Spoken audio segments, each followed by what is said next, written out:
Welcome to Doodle Day with Trent. Hello, Savannah. Hey. And Scout. Hello. Miss Cough Drop herself.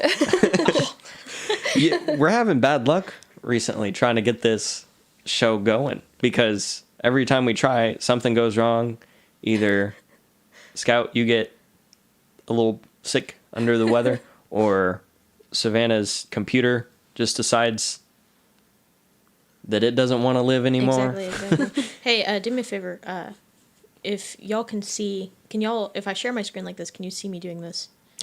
Can you see me circling the battery life? I can see you very, very tip-top, like the top of Okay, your well, I circle. guess I have to do it myself. The battery life is charging, which is surprising, considering I had it plugged in for 2 hours, and then when I logged on earlier, it said, battery's low. What?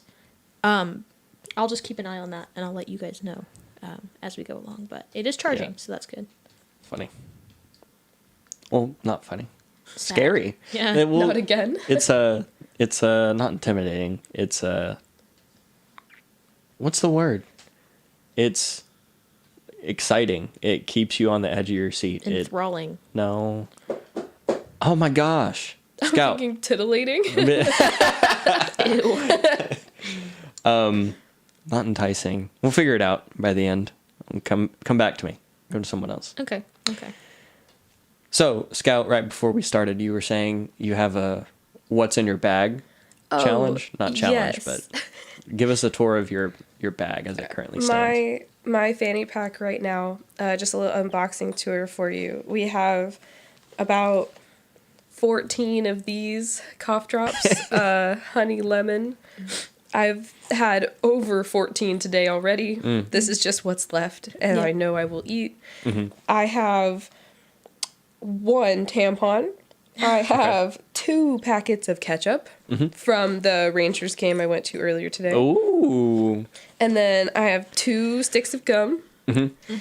And sticking on the mint theme, we have a mint scrunchie and a mint chapstick. That's so cute. Do you have a mint pepper spray? Mint fanny pack, Okay.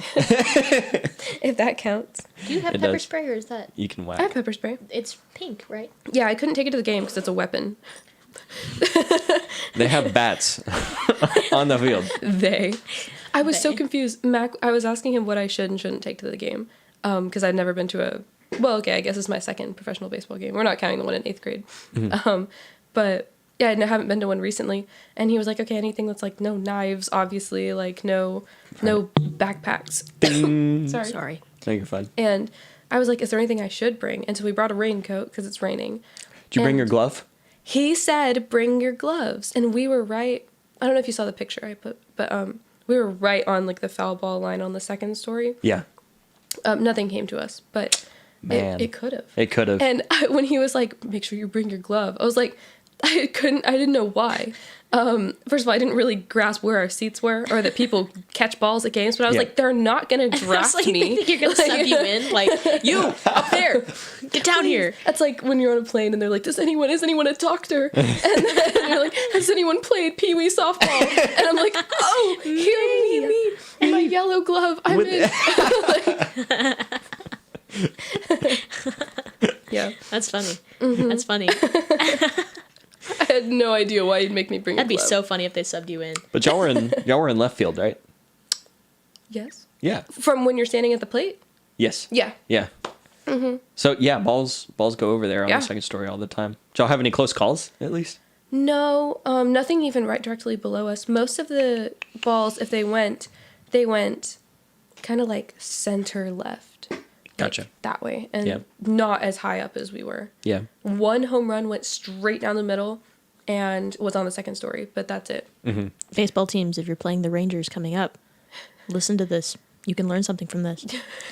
Yeah. I'm giving you all the strategy away. They already know. They already know. Yeah. It was not that close.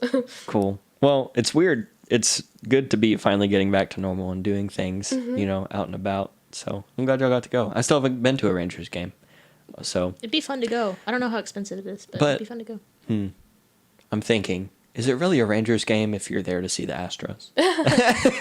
That's exactly why he went. You were there to see the Astros. Yeah. Oh. He's from Houston. That's right. I'd forgotten that you Yeah. were there Done. to see the Astros. That's funny. And the Astros, they got 2 runs in the first inning and 1 in the second. And so like they were up like 3-0 for a minute, and we were like, oh, and he was like, I told you, like nothing. And they got 1 more run the next, like the whole rest of the game, and the Rangers got 8. It was. He it shouldn't was have pretty said sad. that. He should not have said that. He needs to be drafted. Mac? That's what I'm saying. Yeah, yes.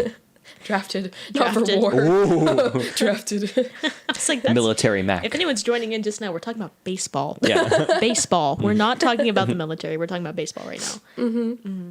That's that reminds me of the kid from our high school that Bobby Witt. I've heard that name. Yeah. Yeah, Bobby Witt he was a kid who's younger than us by a year, 2 years, something like that.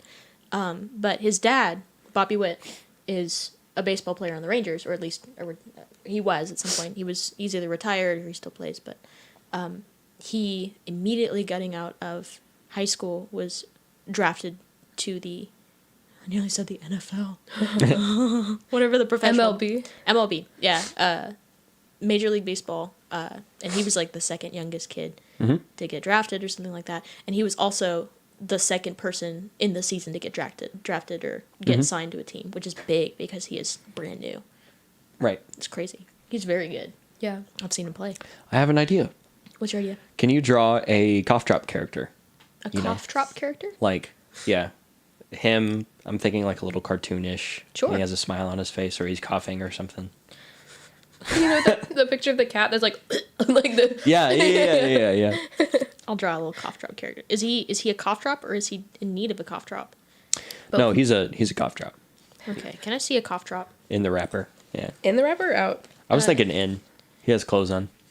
Nikki, I'll draw him halfway in the cough drop rubber, I think. like What a else? banana peel. Yeah, he's got little like crumples and stuff. We went to a baseball game today too. We went to my brother's baseball game. It was awesome. It was fun. It didn't get rained out. No, I played through the rain.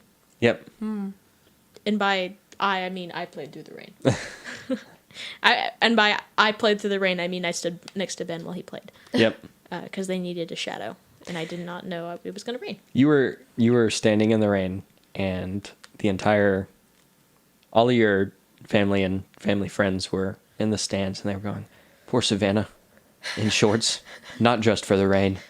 Jean shorts. Yeah, my greatest contribution to the conversation was, yeah, and she has fuzzy Crocs on too, and they're getting soggy. Those Yeah. are probably swampy. Yeah, They were kind of nasty, but it's all right. you missed it, but your brother Savannah, you were standing like this, just like looking in. I think you were trying to make eye contact with me or something. Mm-hmm. But I was sitting all reserved and polite, and Ben started dancing next to you. I missed it. He was doing this thing. Oh, I missed it. Dang it. How did I not see that? I was standing right next to him. He was getting it. It was great. That's awesome. But I yeah. wish I had seen that. Oh my God, Savannah! What? What? What? Oh, I see it. I see it It's now. just the bottomless wrapper. I was expecting him to be like horizontal. Sheesh. No, he's standing like this. Yeah, no, I see it now. Yeah. No.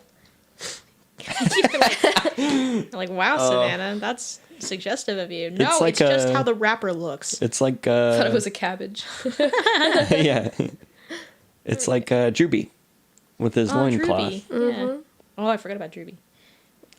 Scout, share your D&D character with us from our Oh. campaign that we had. Talk about your Okay. D&D campaign. So her name is Morella. She doesn't have a last name. We got a like Zendaya type thing going on. Oh, that's cool.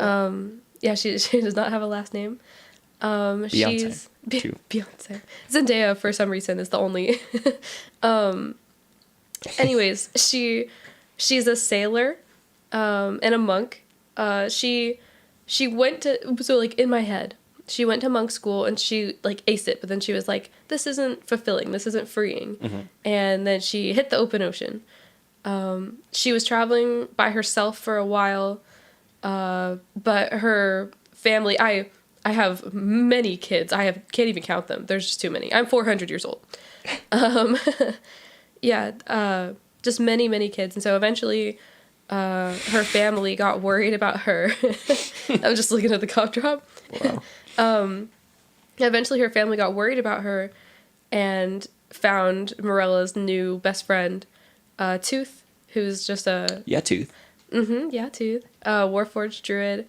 who is very young, is my favorite part, proficient in land vehicles, to go on a boat with me and just to like kind of look after Morella and make sure that she was doing okay. Was that sent by your parents or Morella's parents? I like to think it was sent by my kids. Oh, okay. Gotcha. Because I have too many kids to count. In my head, I'm saying like over 50. Yeah. And they all are 50. over 50. 400 years. Yeah, I guess you have a lot of children Normally, who live that long. Yeah, people who are 100 make how many? Like 20 kids. So When do it's you about. When do you think like menopause for a half elf is? Do you think? Oh, I'm a they full go- elf. Oh, you're a full elf. Mm-hmm. When do you think This changes the game. this does? When do you think menopause for a full elf is? I couldn't even tell you. They lived to like 600 something. Yeah. Like Morella's like 70 in my head.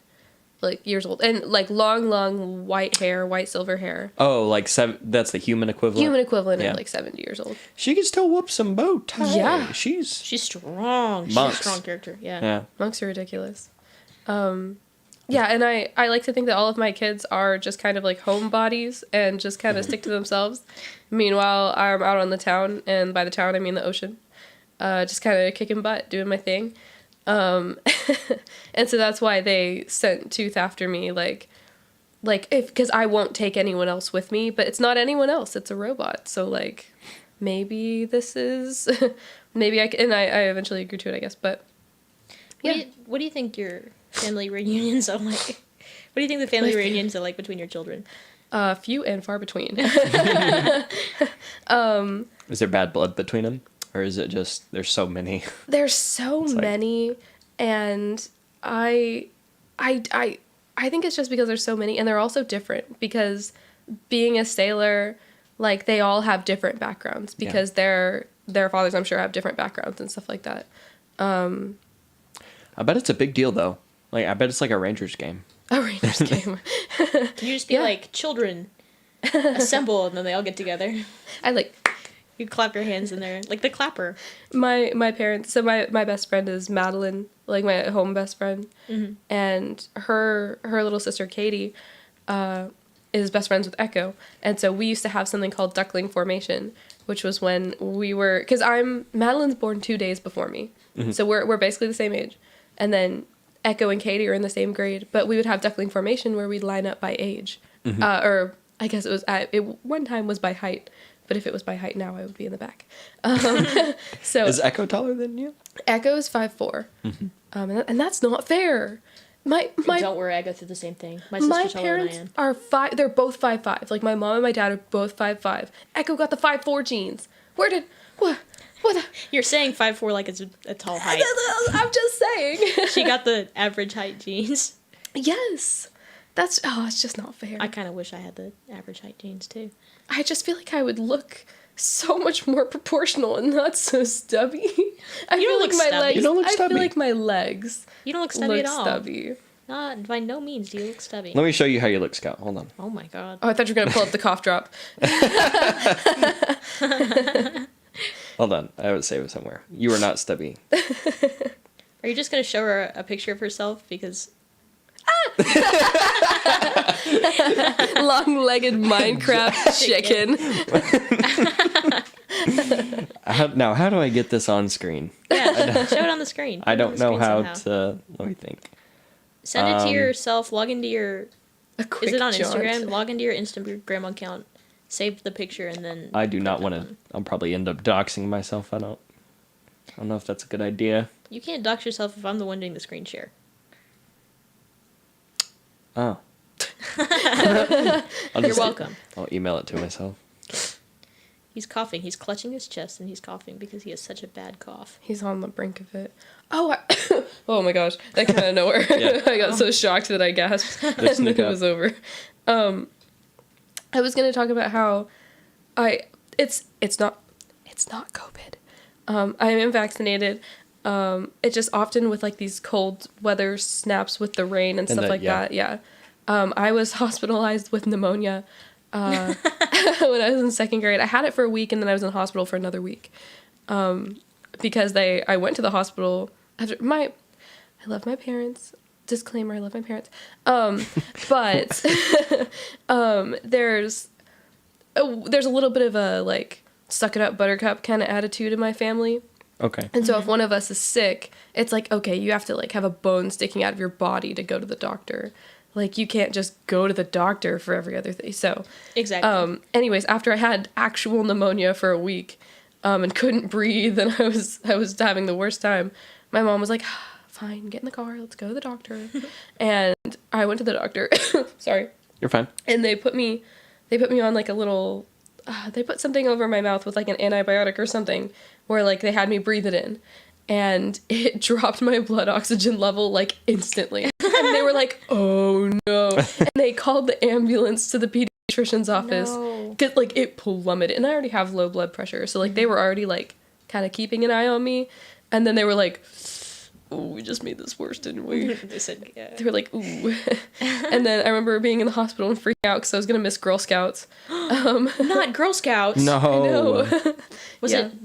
it Girl Scout cookie selling time? Because It was winter. Yeah, I think it was probably somewhere around then.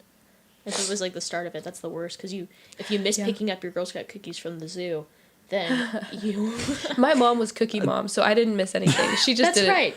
You aren't a woman, so you haven't been in Girl Scouts. But You didn't pick up your Girl Scout cookies from the zoo? You didn't pick up your Boy Scout popcorn from the zoo. This wasn't a universal experience? We didn't have a zoo. We'll go back in my day. We did not have a zoo. We had the place that in the DFW area, the place that all Girl Scout troops go to pick up their. Oh, I have to ask you a question a little bit, Scout, because I wonder if we've met before. I've known you for years, and you're wondering if we met before? No, I mean, like, I wonder if we'd, like, met before we knew that we had met. Because of Girl Scouts. But... Was it at the zoo? Was it? no. Because I did a Girl Scout sleepover at the zoo. Did you do a Girl Scout sleepover? Did you do a Girl Scout sleepover at the Yes, zoo? we'll talk about that in a bit. I did. I'm just kidding. The Fort Worth Zoo? If you were a member of Girl Scouts in DFW, you most likely got your Girl Scout cookies from the zoo. You would go, and they would give you a certain amount of boxes, depending on your troop. Like, they would give the troop leaders boxes, and then you would go to your troop leader, and you'd meet them there, and they'd give you a certain amount of boxes, depending on how many you pledged to sell. They didn't give everyone the same amount, because... Wait, they make you pledge? Yeah, like, I'm gonna pledge to try and achieve this amount of selling. Do you get a badge for being the least pledged You get a badge for the most? For the most, yeah. Or the most sold, not the most pledged. in your troop?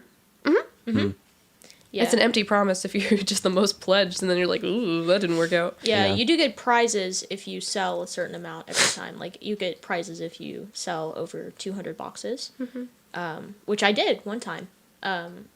It's like over 50 boxes you get something, over 100 boxes you get something. I believe there's like a tiny intermediate prize for 75, but... The prizes go from like a slap bracelet to like a giant stuffed dolphin to Yeah. like a trip to Disney World. trip Like to- there's yeah. Wow. If you sell Yeah. 1,000 boxes or something like that, you could go to Disney World. Yeah. But there's also, I believe if you sold 500 boxes, you could go to a Girl Scout camp of some sort. You could choose between like a Harry Potter camp. space camp. You could go to space camp. You could go to... It was very interesting. I always wanted to go to space camp. Oh my gosh. But I forgot I wanted to go to space camp until this moment. That's... Should have been a sound Girl fun? Scout. What were you It's so missing out fun. on? well, you know, I tried. did you? Well, I tried to be a Boy Scout, so... Did you? Yeah, I did. They said, you cannot. And you're like, I can. I said, And then you... Watch this. tied a knot. They're Watch like, this. well...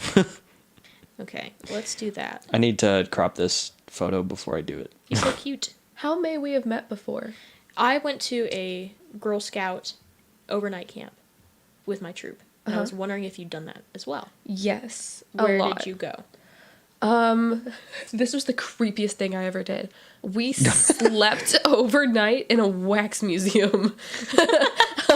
That sounds horrible. That was the worst. And they were like, oh, like, don't worry, we're just going to learn about the historical figures. And then they're like, okay, good night. The Like- historical figures are watching me. And it's the middle of the night. And of course, like, you know, we're nasty girls. And so we're all like, I think Abraham Lincoln just moved. And then everyone's like, ah. And yeah. Yeah. I went to Camp Timberlake. Camp Timberlake? Do you remember Tadger? What was that about? You don't remember that? Forgot about Tadger. There was a tiger badger in the woods, and they would Yeah. leave offerings for him in a tree. Yeah, you would. And if you went off the trail, they were like, Tadger's gonna get you. They were like, yeah, don't let Tadger eat you alive. Yeah, I went to And a you were Harry like, Potter I'm camp. in 4th grade. Did you go to the Harry Potter I did camp? not go to the Harry Potter camp. Well, I know what you're drawing next. What am I Tadger? drawing? Yeah, you're Tadger? drawing Tadger. Oh my god. I'd have They to look had up a drawing of Tadger. I have to look up a reference of Yeah. Tadger. And I Camp Timberlake is like shut down though. yeah, they let it go. Yeah. They let it go. They said, this is probably not for the best anymore. So there's no hurt I don't know about in that. Maybe talking they, ill of Tadger. Maybe they opened up like Camp Tadger 2. Camp Timberlake Camp 2. Tadger. Camp Tadger. I thought you meant like Tadger, like in that D&D that Clark ran. The like Tadger's gonna be tapping on the windows and then like Oh my breaking god. out. Did you go to Camp Carter? No. Okay, because it was not a Girl Scout trip. That was a school trip. In 4th grade, you would go to Camp Carter. Oh my God! Did you go to Camp Carter? If you can pull up the stream, try and do that now and watch what just happened. What happened? Oh no. Did we lose? No, we didn't lose anything. I just added the picture, but it was way bigger than I thought it was going to be, and it just popped up. Let me see if I can get to it. It was not a Girl Scout trip. That was a Watch it. school trip. In 4th grade, you would go to. Oh, that's so cursed. Oh my word. That is so. I love that it just appears and he's standing there. He's literally standing there like a child in a doorway. Oh my word, that's so funny. We talked about that like 15 minutes ago and it's like Oh my He's like, god. Mom, I threw up. Oh. Luna when she peed in the laundry room. in your the other day. clean laundry. No. She got on the Get this. I have a cloth laundry basket. She got on top of the cloth laundry basket and peed in the clothes, and it went all the way down. It trickled down. Because I cleaned it off the floor. Yeah, it and, like a trickled down. good amount. It trickled down my clothes, and it got all of them, all of my clean clothes. Luna has a human amount of pee in her. Like that is the most amount of pee I've ever seen in a cat. Poppy has a human amount of snot in her. She does. It's No, huge. not all. It is. It's a huge amount. It's her entire sinus Sinal. cavity. It's Sinal? gross. She did it on the windowsill today, and I heard these people walking by. These people were walking by, and they said, "Oh, cat," and she went and blew snot on the window, and they were like, "Ow!"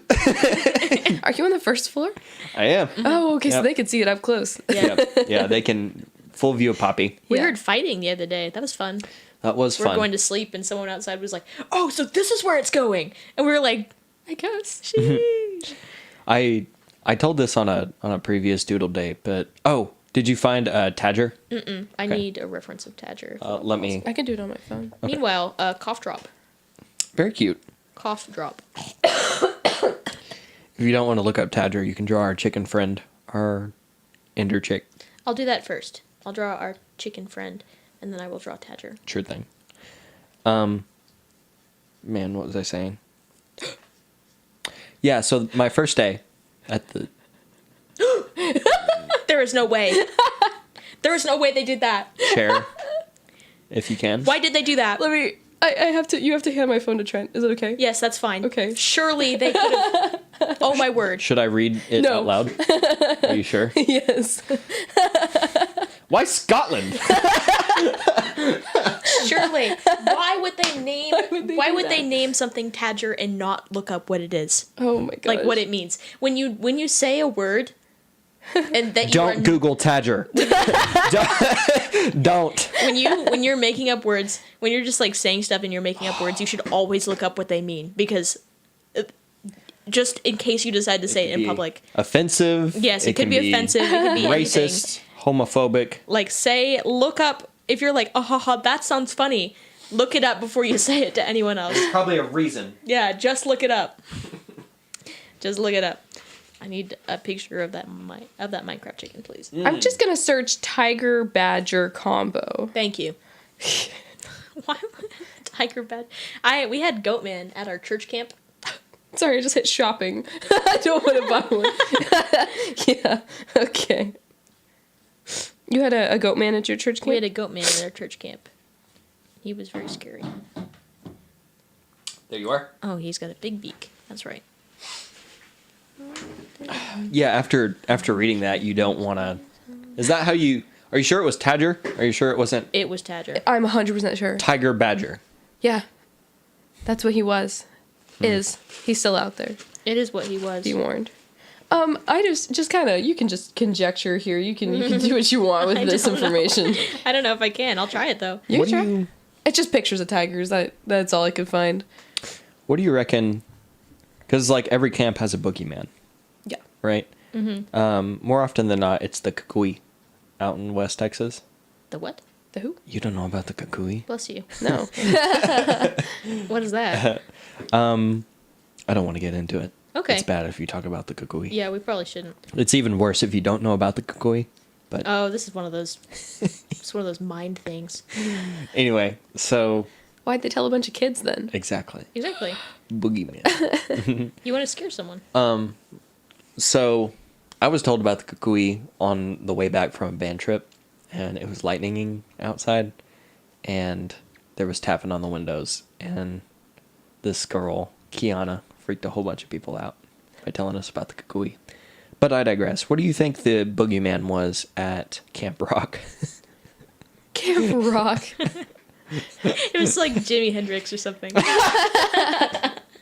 They were like, if you don't rock hard enough, Jimi Hendrix is going to teach you how to rock.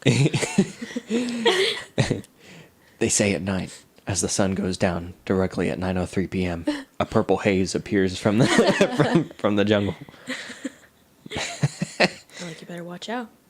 Prince is going to come. Watch out for Prince. There's no rain in the forecast, but there is definitely some purple rain. There was a story about, at Camp Carter, there was a story about, I will tell two camp stories. I will tell one about Camp Carter, which is a story that a camp that I went to in 4th grade, and as like a 4th grade trip, and then I went to Camp Glen Lake. Oh God, I hope I don't get sued. I went to Camp Glen Lake. Wait, okay. Are these all true things that happened? I'm just telling the stories that they tell there. Is that going to be okay? Yes, because as long as it actually happened, you can't be sued for defamation. That's normally Yeah. opinions. This is stuff that I was told by counselors and things like that. Okay. Yeah, it's Yeah, not. why not? It's not a real demon that lives there. Disclaimer: Demon? These are not real entities that live there. This is the folk tales that went around these camps. As far as we know. As You far never as know. I know. Yeah. As far as I remember. As I have a very good memory. Anyway, at Camp Carter, there was a story about. I wish I remembered his name. I think it was Old Man Carter. I think they just were plain and simple as that. Real creative. Old Man Carter got in an accident on a car. No. He was driving in the woods and he got in an accident and he died. And the 4th graders and 5th graders would leave. We all slept in bunks, and they left messages on the bunks that was like, Camp Carter or Old Man Carter killed me on this day. And so, like, going to sleep, you'd be seeing them, and you were like, okay, cool. Because apparently he was, like, this vengeful person who hated children or something like that. I get it. And he... Do you? I mean, continue. He was, like, this vengeful person that hated children, and he was so mad that they created a children's camp that he would lure children into the woods, and he would kill them. And so people, like, 4th graders would be like, I heard him outside last night. It was so scary. And then they'd be like, okay, let's go look at bacteria in the lake. But that was the story that went around at my old camp, Camp Carter. And then at Camp Glen Lake, there was the Goat Man. And the Goat Man, I always just assumed he was like a satyr type until I learned that, like, there's a demon called the Goat Man. Theoretically. Demon? But What's a demon? the Goat Man he wasn't very scary. They were like, the Goat Man's gonna get you. And I was like, why are we talking about this at a Christian camp? But I'll tell you why. but I think it was just because Camp Glen Lake is in Glen Rose, and so it's a little bit Been to Glen Rose. it's a little bit more like spaced out. It's not Camp Carter's in Fort Worth. Like it's in the middle of the city.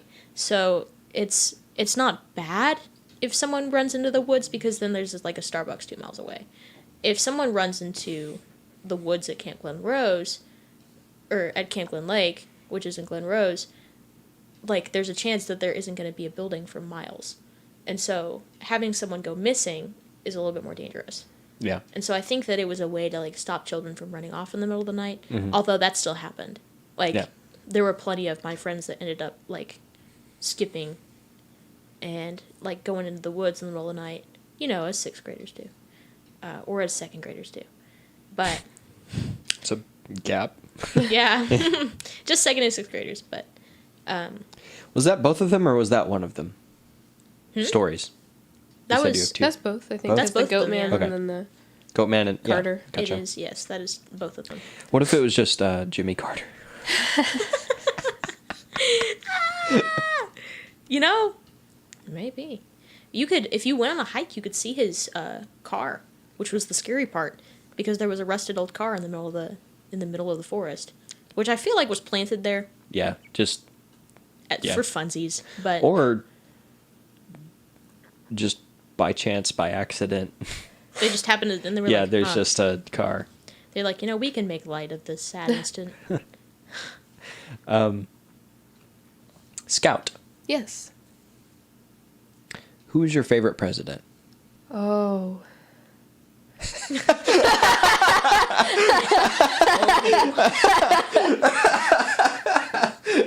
Well, Scout, Wow. people are gonna judge you no matter what. So just I mean, I'm just gonna have to. It's very classic. There's a reason it's classic, Lincoln? and it's Lincoln.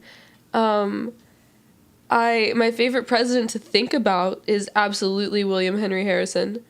Why? He is the one that they were like, don't give a 3-hour long inauguration speech. And he was like, I'm going to do that and I'm going to do it in the rain. And then he got pneumonia and he died. he died. Oh, that's why. 30 days into his presidency. We've come full circle. Yes, we got back to pneumonia. Actually, I know all the presidents in order. All of them. I need to do that Yeah. because probably could. I have two party tricks. It's that and I can say the alphabet backwards. I can do that too. Have we talked about this? Have we talked? Did you rub my lamp? Did you rub my lamp? I taught myself how to say the alphabet backwards in second grade because I was bored. And somebody tried to do it on Disney Channel for like one of those like little shorts. We have talked about this. We and have. they couldn't do it that fast. And they couldn't. Yeah. And they got to like X and then they were like, and I was like, jump. I was like, I can do this. Can you imagine? So Can you imagine not knowing what comes after X? I just wanted to show the them alphabet up. backwards. That's all I wanted. W, duh. VUT. SRQP. O&M. NM. LKJI. HGF. HGF. EDCBA. Donk. Bonk. Okay. What a flex. I know, right? Did you know that, I think I was telling Savannah about this, but did you know that Ulysses S. Grant, do you know about Grant lore, Grant trivia?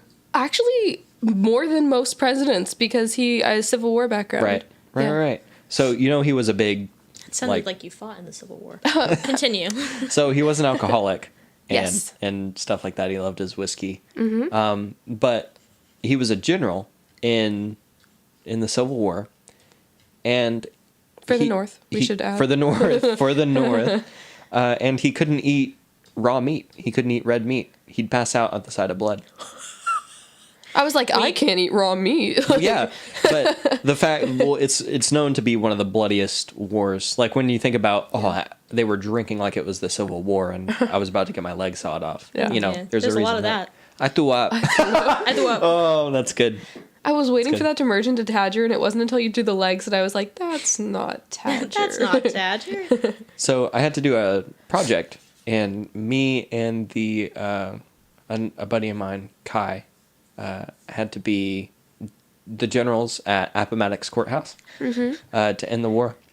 And I wanted to be Grant, and so we went to Goodwill and we bought this, navy blue coat, and we got heck yeah, and you get we got glitter glue and we put stars on it Yeah. and stuff. And my mom sewed this elastic band around this pocket of cloth that we fashioned into a beard, and we cut a little hole in it.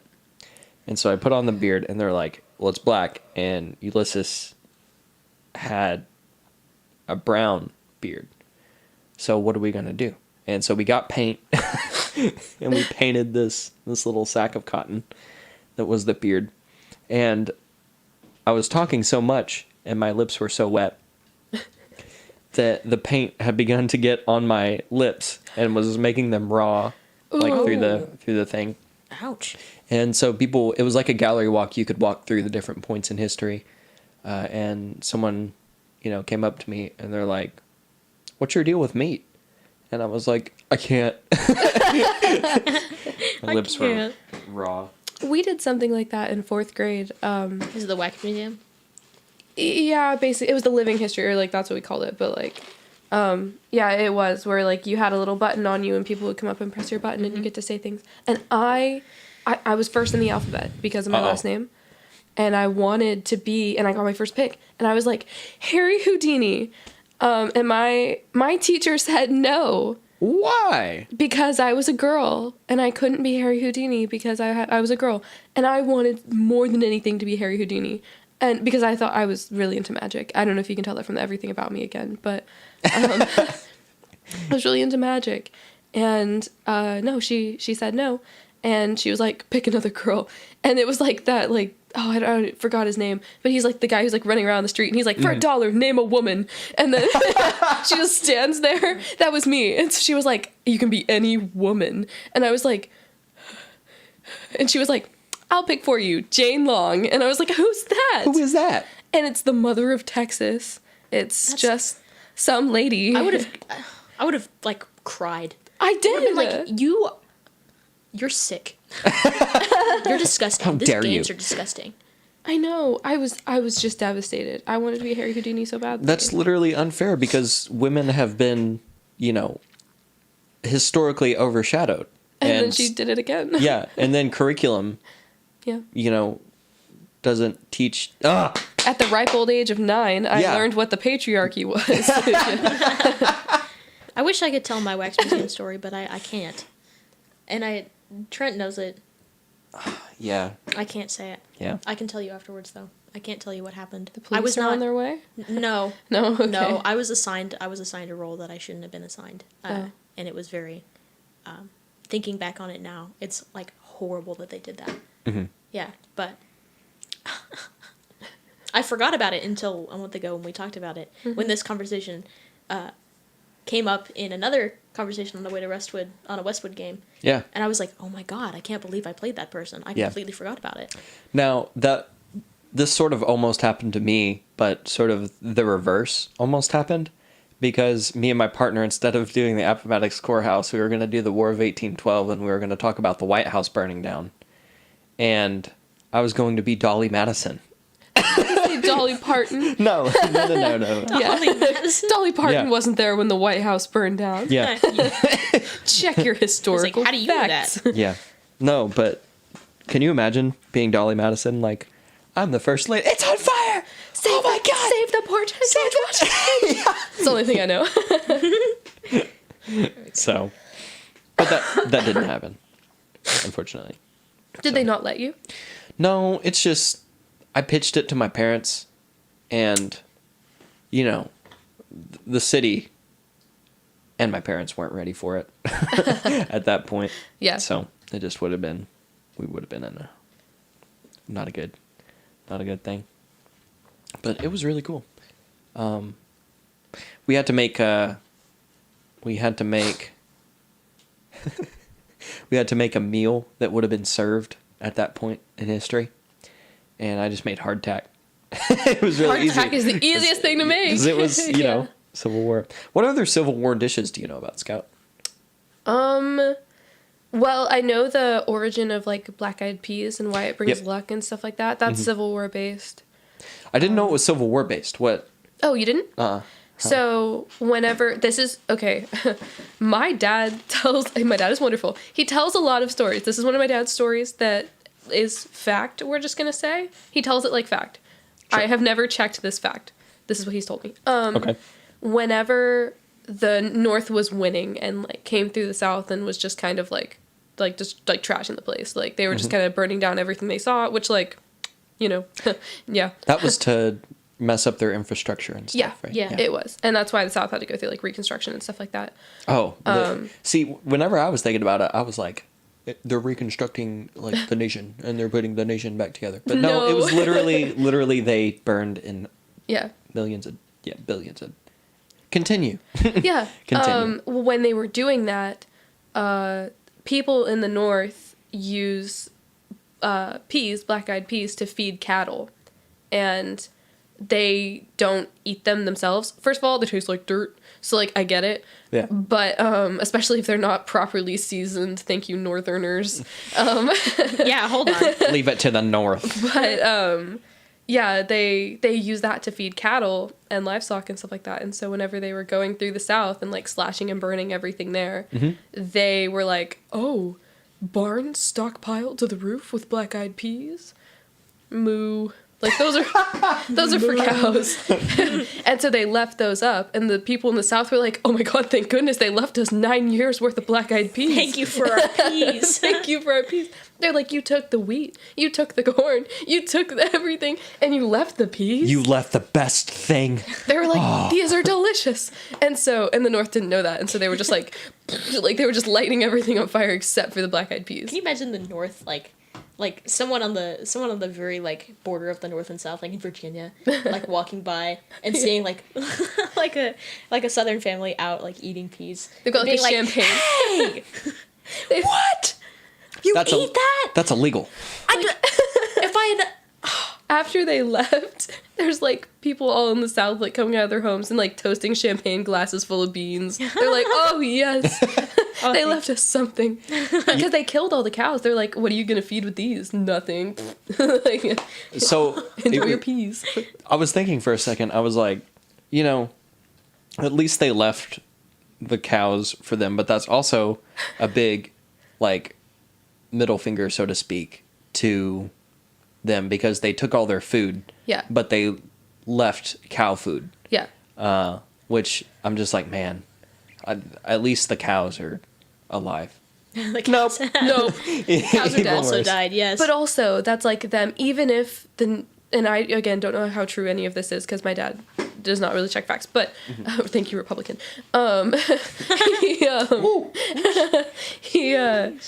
He said that it was like especially a slap in the face because they're like, even if they thought, oh, people might be able to eat these, they're like, here's your cow food, like moo, roll over, like they were like kind of shoving it in their face. A Go little make bit. some milk, you Yeah. cow. They're like, here, Heifer.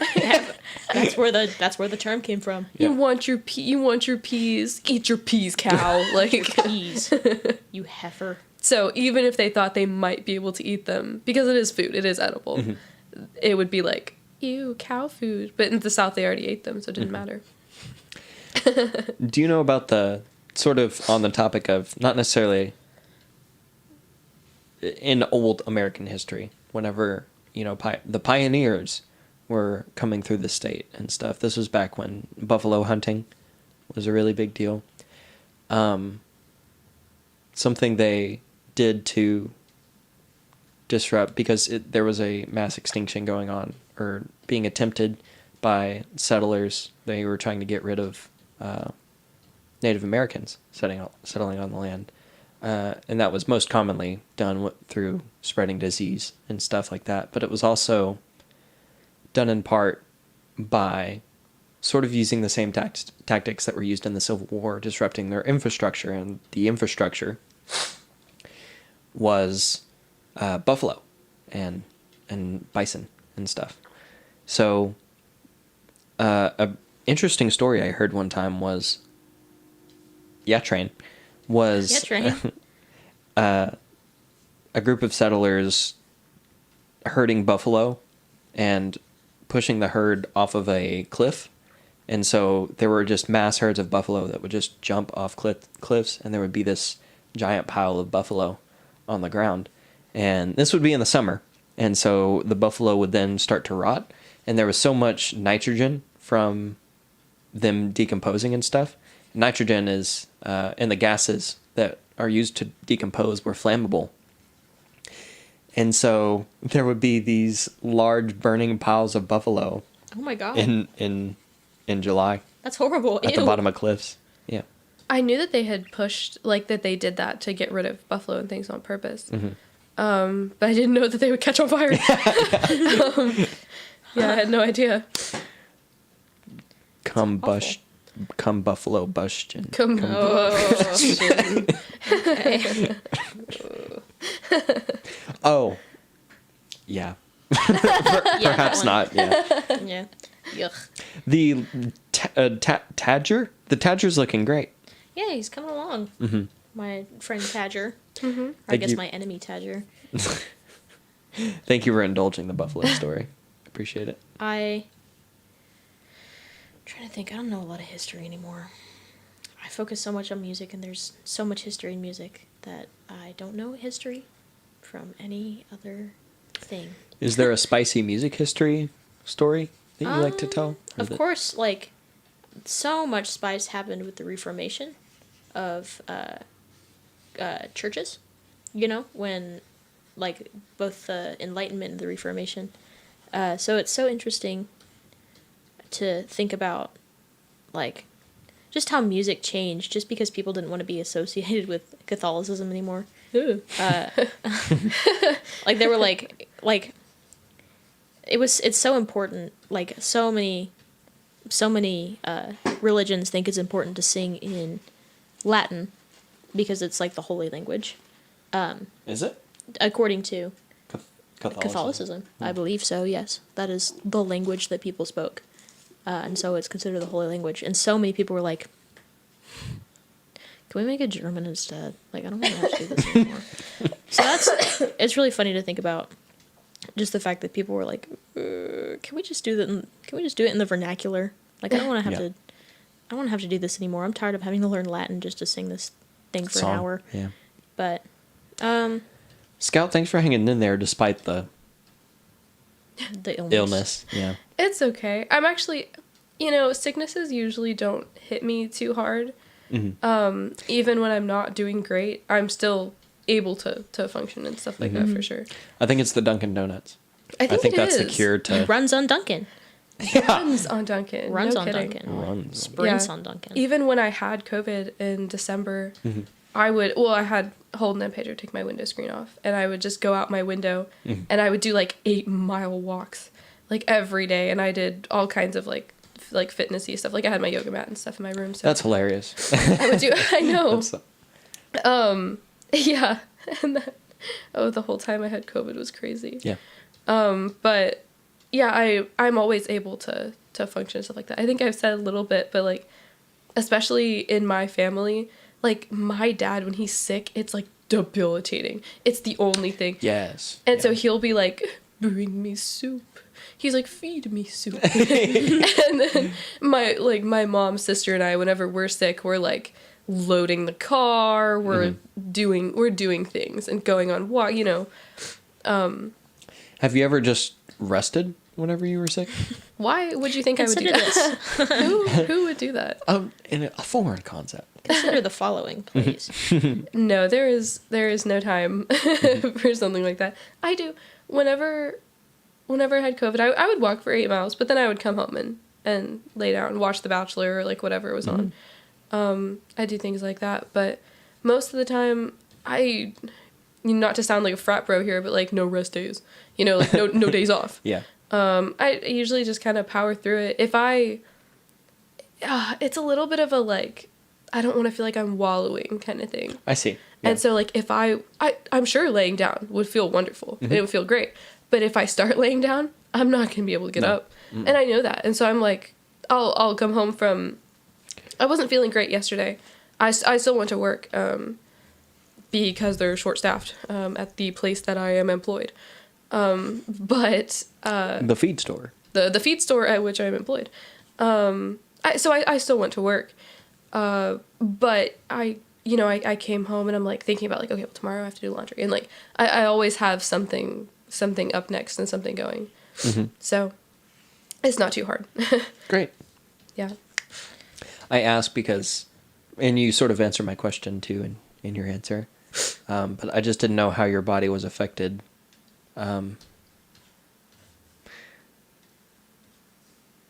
If you were not on the move. Like, I didn't know if, getting rest helped or It's not keep so moving. much Nope. my body that's affected by it, but it's my mind.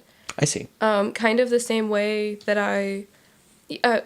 as you know, and as maybe people listening know, I'm very, very like clean as a person, but I have like how some people, whenever they're down in the dumps and then their room gets messy because they're down in the dumps, I'm the other way. If I let my room get messy, I'm gonna start to get sucked down in there. So that's why I keep it clean. That's why I keep this house as much as I can clean, because Right. I know that if my surroundings are discombobulated, then I will be too. Which is hard with Apollo. Yeah, that's true. Whew, that's hard with Apollo. Yeah, but that's, Speaking of which, is he not yelling? no, it's 10 o'clock though. Uh-oh. Go Luna. feed Luna. You know why Luna's not crying? Because she ate his food. Mm-hmm. I saw it was empty. Chunky. I'm still going to give her a snack. Okay. Sounds good. I will return. Give her some pets for us. I'll give her a smack, Smack. right upside the noggin. Yeah. Little Luma. Right on the A schnoz. knuckle sandwich, if you Get over please. here. Do you see her? I'm sorry. Is she? Oh, she's on her comfort. She's splayed out. No. Oh my She gosh. splayed out on that UFO. Ew, gross. What are you chewing? Her own leg. I love when cats man spread like that. The other day, I was trying to send a picture of the mug that Emma got me to Emma to show her that, You use it? yeah. And I accidentally sent the picture of Poppy man spreading with her tongue over her nose. No. And I said, ignore that. Omit that, please. Did she laugh? Did she think it was funny? Yeah, she did the iMessage React thing where it's like the exclamation point. The Emphasized. exclamation point? So funny. Jeez. So funny. That's funny. Damn. Oh, here we go. Perfect. Tadger! Here's Tadger. What's his name? Tadger. Oh, That's his name. I'm going to draw him angry. Angie Angry Taj. Oh, nope. Too big. He's got his eyes on the prize. Angry Tadger. There we go. Oh, All right, what's next? we're gonna let Scout decide, I think. Okay, we'll wait till she comes back from feeding, She who shall not be Luna. yeah, the monster that is Luna. The insatiable. Insatiable. It's a good night. Pee in the office, Luna. Pee in the office. Pee in the laundry room, Luna. She's gonna be a senior cat.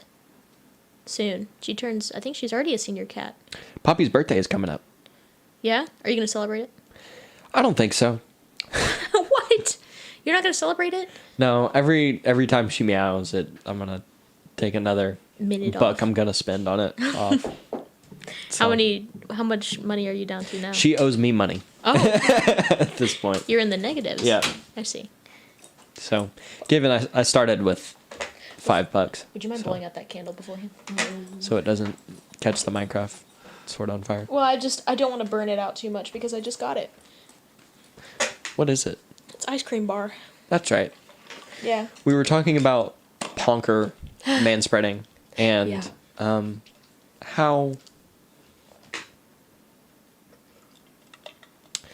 her birthday's coming up. It's like either the 25th or the 27th. Are you still doing okay? Yes. 'Kay. Sorry, I pop an ibuprofen down the hatch. No. Yeah, I got to. Um, Is your throat hurting? actually, my throat's not that bad. My Good. my nose is just. Oh wait, what time is it? Oh. Time to take another decongestant. Yeah. I'm just popping pills everywhere. I'm sorry. This is. you're taking it's okay. I'll actually Yeah. have that back. Thank you. I'll Goodbye. actually have that back. My role model. Can I have a snack? Can I have a cough drop? Have You this want a cough drop? Are you? Yeah, You have plenty, right? I have more than I can even count. My Just chunk it. bag unboxing. I'm sorry. I'll put my headphones back on. You didn't catch it, did you? No. Oh God! Please stop! Halt! Halt! I'm cutting your mic. Oh. Mic privilege is revoked. I won't do it again, I promise. No. Michael Not until you privileges. Sorry, that was way funnier to me than. Shut up and draw. That's what you're Shut up and draw, you drawer. All right, I'm back. Sorry, y'all. Maybe you should when you edit the video, maybe you should put a warning, like mouth noises on it or something. Oh. All right, what's next? Oh, no. I need to back away. Here. Scout, we were Yes. going to let you decide. Oh, what to draw? Mm-hmm. Can you do something like I'm gonna say like forest inspired. Yeah, like what do you want? Do you want like a... Warrior cat? Maybe? Oh no, Oh. no, I do not. Actually, if you wanted to, we tried to do Morella and Tooth last week. If you wanted to actually do that, that would be kind of sick. Sure, I can do that real quick. Do you want it On a in- boat. Yeah. Yeah. Yeah. Do you want it in like this style? Or do you want it in like a more detailed style? Maybe somewhere between. I don't want to make you put too much effort into it if you don't. Okay. Yeah. Not too complex. Would you pass my phone to me? Even though you were drawing. There you go. And I probably should have yeah. Anyway. So, Scout. Tell us a little bit more about...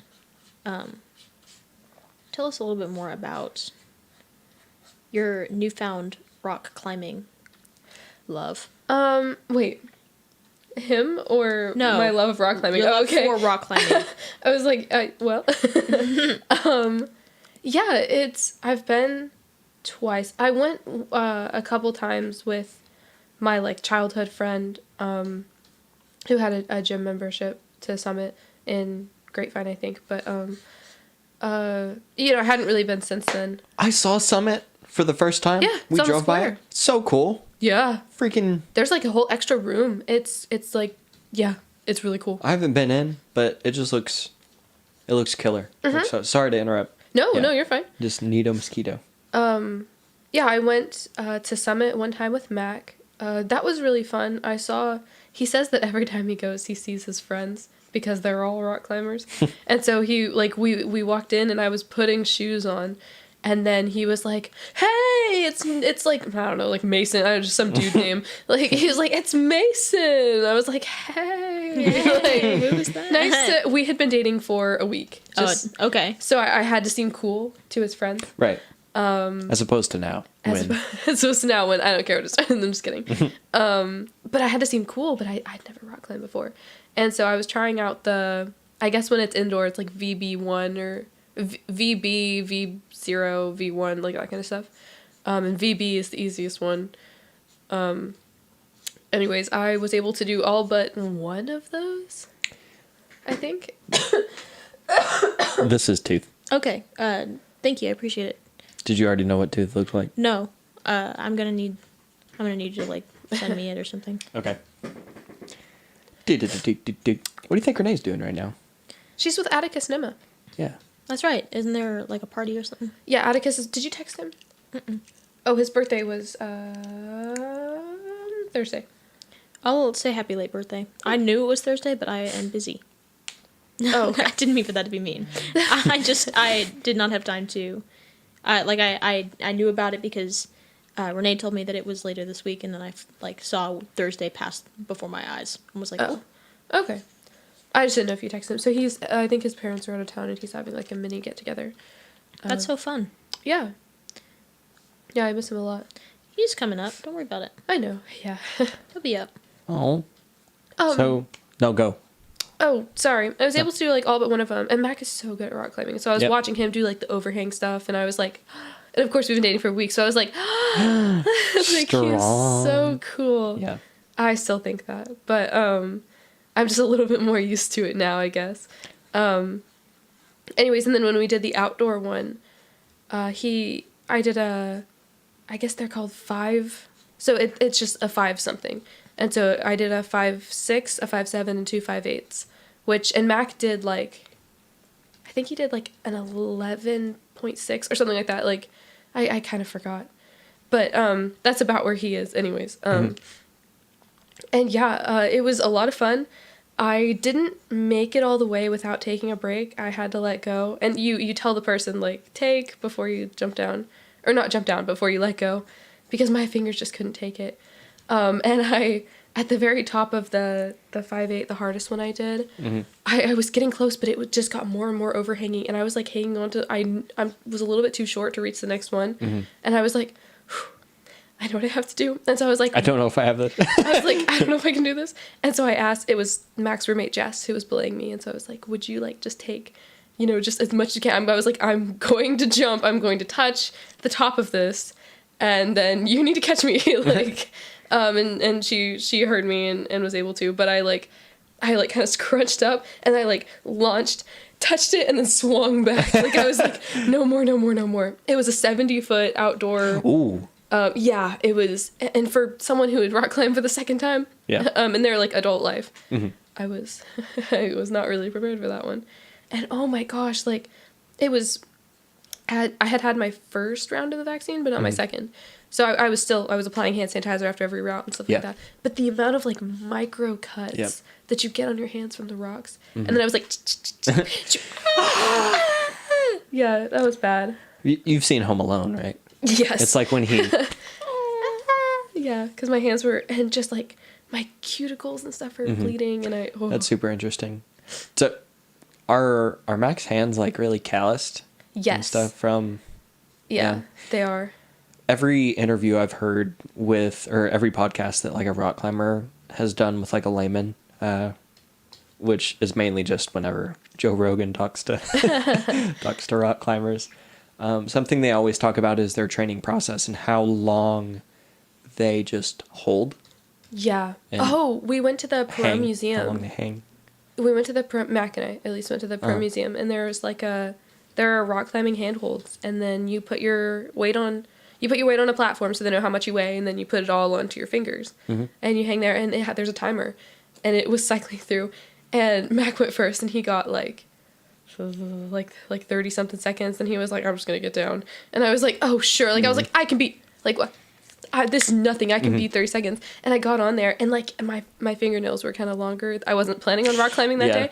And so I was like, oh my gosh. I was like, ouch. Yeah. This is awful. And I made it 10 seconds. And I was like, I could have gone longer, but I just chose to. I wanted to see the rest of the museum. I wanted to see that. I didn't want to hold you up for the rest of the day. We have plans. We have dinner in 5. Exactly. That museum, though, that was so much fun to go to with him. Have you been? Mm-mm.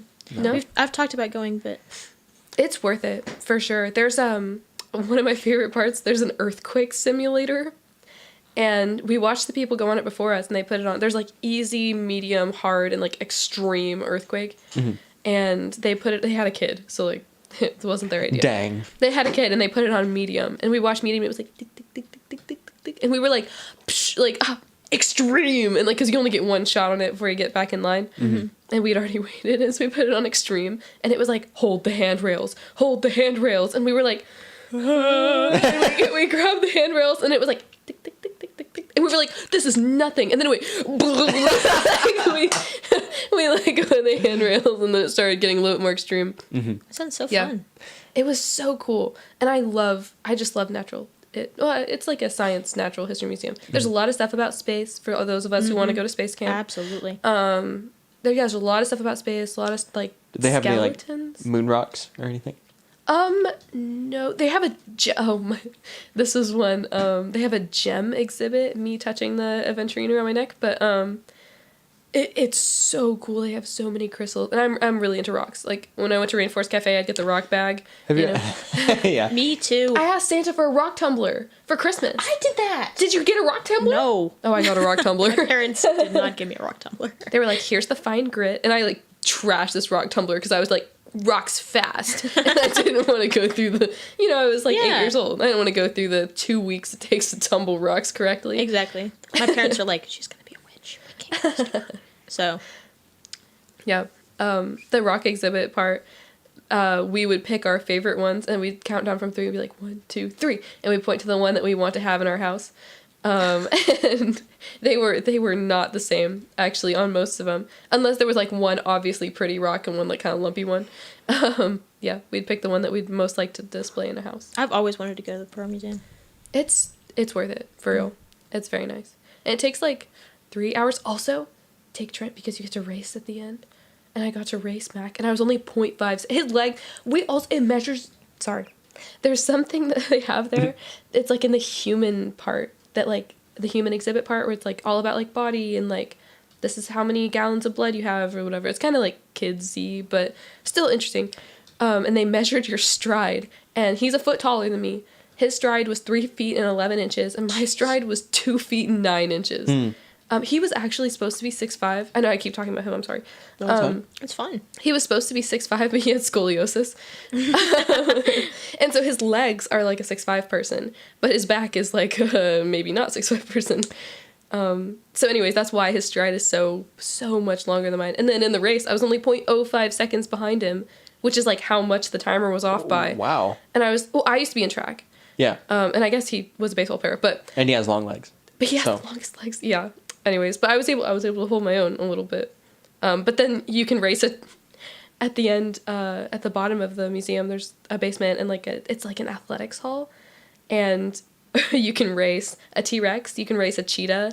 Ooh, you can race all this kind of stuff. And so the cheetah won, of course. But I don't know if I want to race a T-Rex. Was it close? actually, the T-Rex is not as fast as you would think it is, because it takes massive steps. Yeah.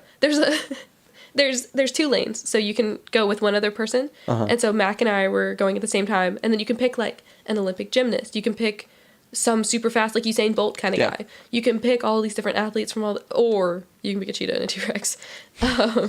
So we picked the T-Rex, and the T-Rex just takes like 2 steps of like the space. It's like a 10-meter dash kind of thing.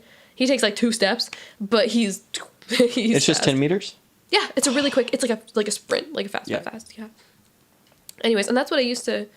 In middle school track, I was in the 100-meter.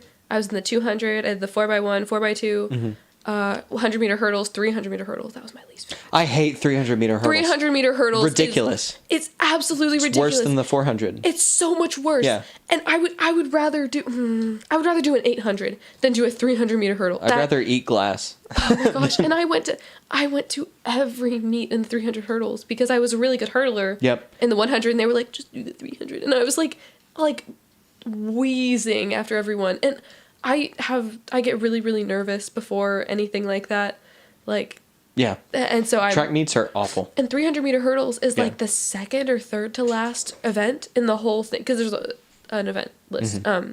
It's like the second or third to last one because you're gonna die if they do it first.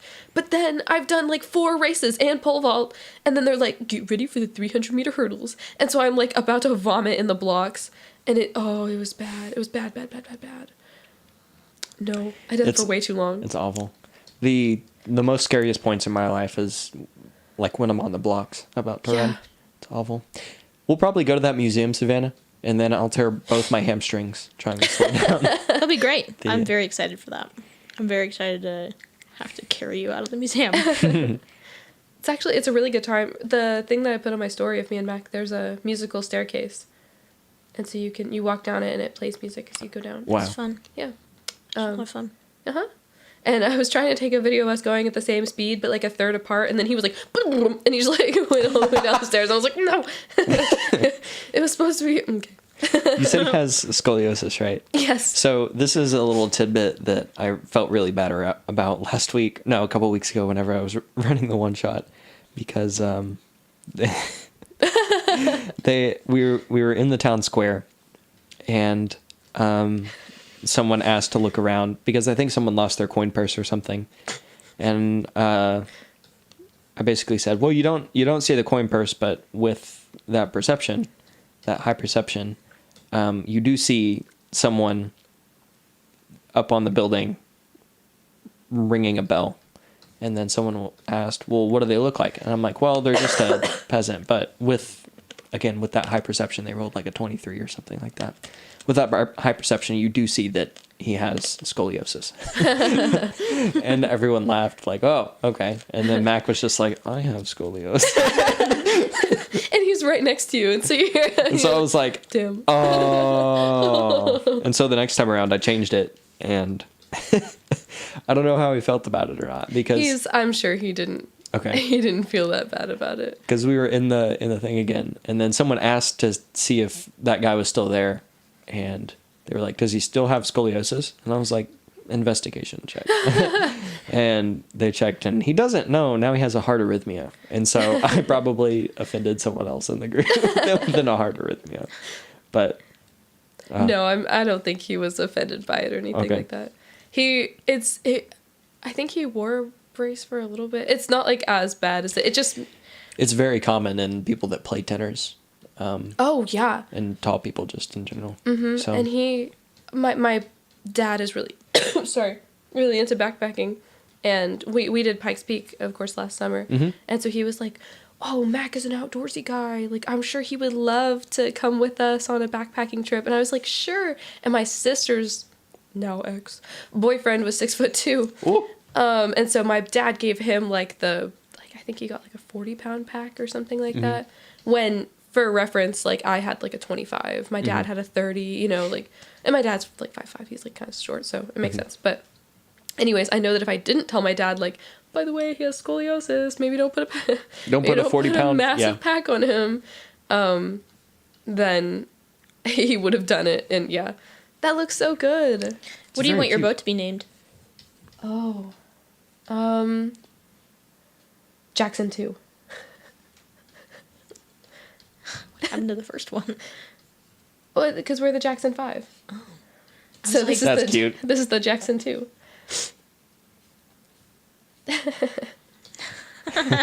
Jackson 2. Perfect. Forgot about the Jackson 5. Skinniest Jackson. With my voice, that was awful. I'm so scratchy right now. I want to know your theories on what you think is going on in the campaign that we're currently in. That's going to wrap up tomorrow. If you had asked me before the last session with the fox, Yeah. I would have said that she was. Yep. I think that the people, the other nobles, and I forgot their names. The two nobles that we saved, I would have thought that they didn't know that it was human meat. Yeah. This sounds nuts out of context. Yeah. Everyone was like, human meat. Human meat. What? I would think that they didn't know it was human meat. I would think that. Oh, but now I think that. Okay. This is gonna sound terrible. I'm such a terrible player. I don't usually put a lot of thought into like what's happening. I'm just vibing. Yeah. And I'm letting anything that happens happen. Yeah. So I think the fox is working for she. There's only so many, and like I know it's supposed to be like this, so it's not complicated. There's only so many players or characters that we know, and so like they have to be connected. And like of course, I think that the fox is working for she, and she sent us there. I think that he doesn't care that the nobles were burned after, or he did it, or something like that. She is who I'm talking about. Either burned them, or the families. Yeah. Or like just doesn't care. Like he knows who did it and doesn't care, or he did it himself. Yeah. I really don't know what's happening with the fox. I don't know what's up with that. That's interesting. I really want to get in the cellar though. Yeah. And I know that there's going to be, in my head at least, there's going to be like a journal where he's like, the fox kissed me today. She told me that she killed 9 people. You know, like, in my head there's going to be. Though. Yeah, I get a little smooch, you know. He's an old man. Old Prospero. Old Prospero. So to recap for everyone, we're in a campaign right now in Waterdeep where there's a scandal going on right before a holiday. Some nobles allegedly killed some other nobles, and the party is trying to solve a mystery as to what happened that night and prove the nobles innocent, because the nobles said that they didn't do it. And they went with a different noble that wasn't charged, and the party found out that they were possibly eating humanoid meat, which was alarming. Gross. And so they found that out, and they're trying to just wrap up the story. And they have all the evidence they need to prove the nobles innocent. But now it's like, what are they going to do? Are they going to help? Are they not? And there's this other character name the fox who's sort of behind the scenes, sneaking around and stuff.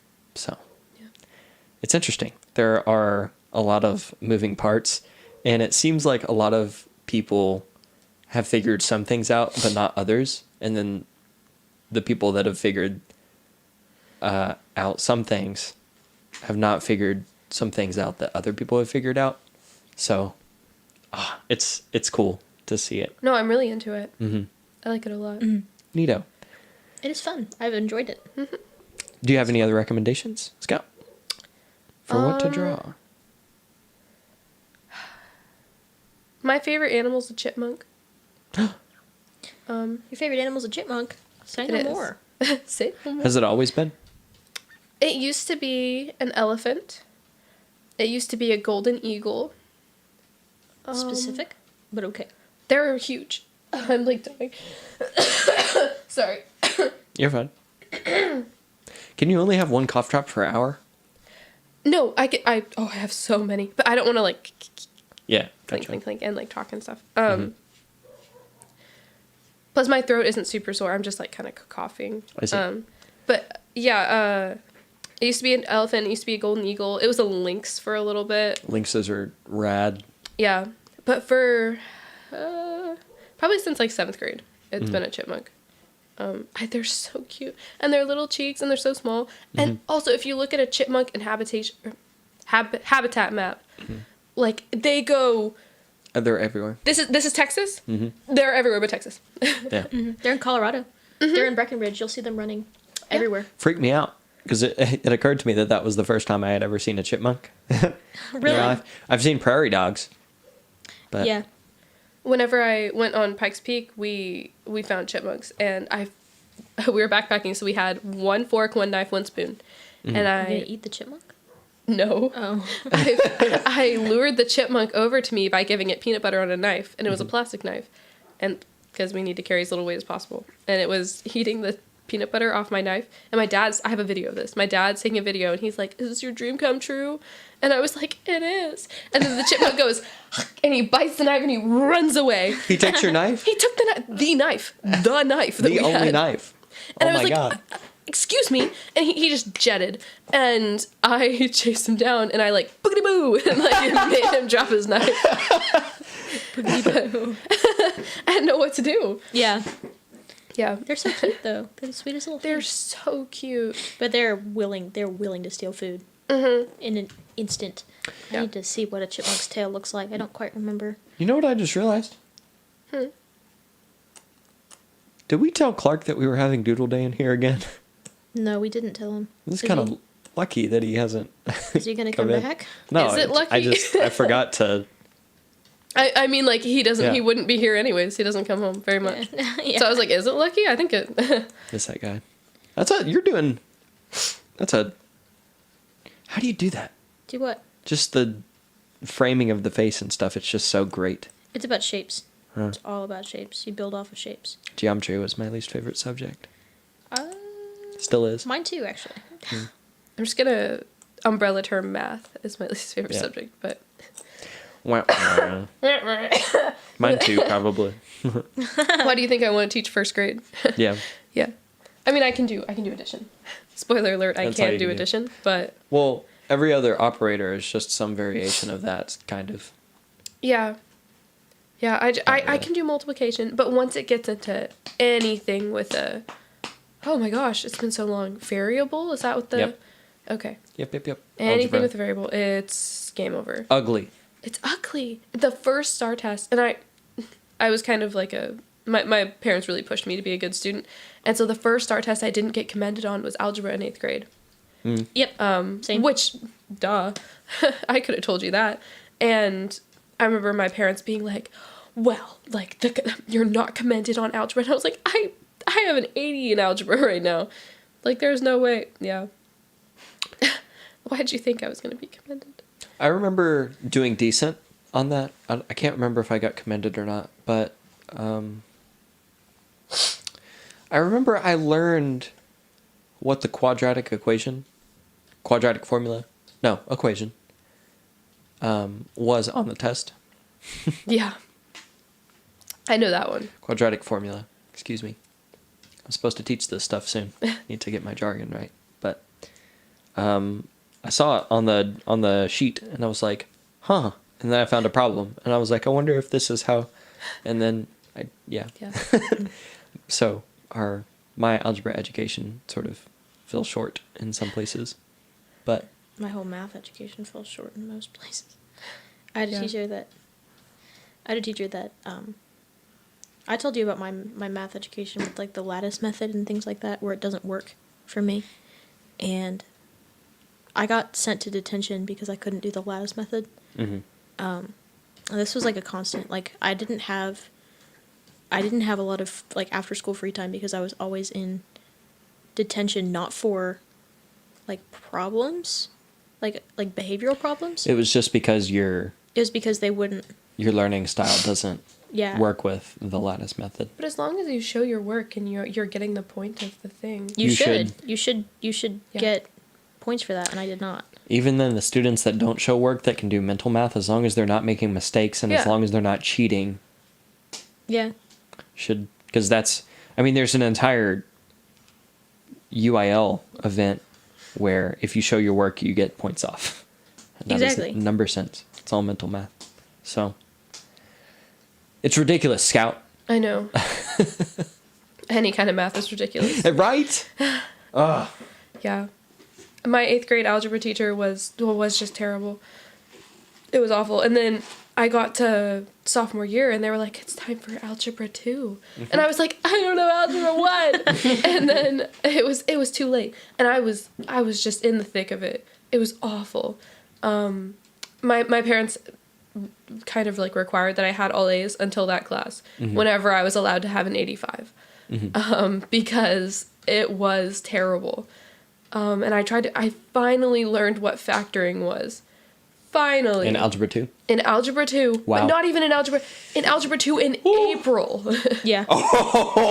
Like, it was so bad. But, like, once I understood factoring, but it was too late. Yeah. We had moved on to something else. Yep. And, like, of course, you use factoring for it, but you need more.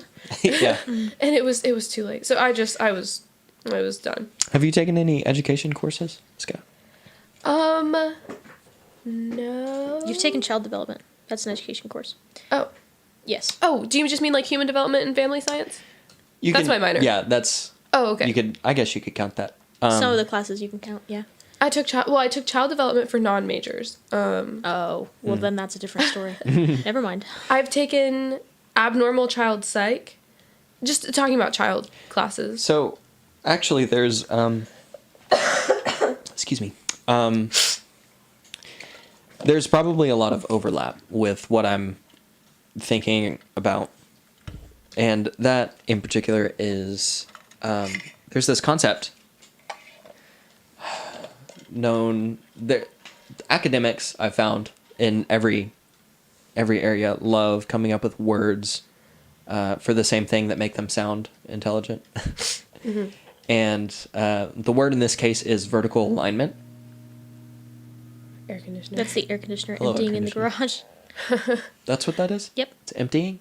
There's a spout. There's a that bucket yeah. that it empties into. What do y'all do with the water? I have to dump it every once in a while. Really? Yeah. Wow. The more you know, right? Sorry. Cool. Anyway. I'm sorry. You're so fine. Vertical alignment is essentially just the progression in which students learn things about a given topic.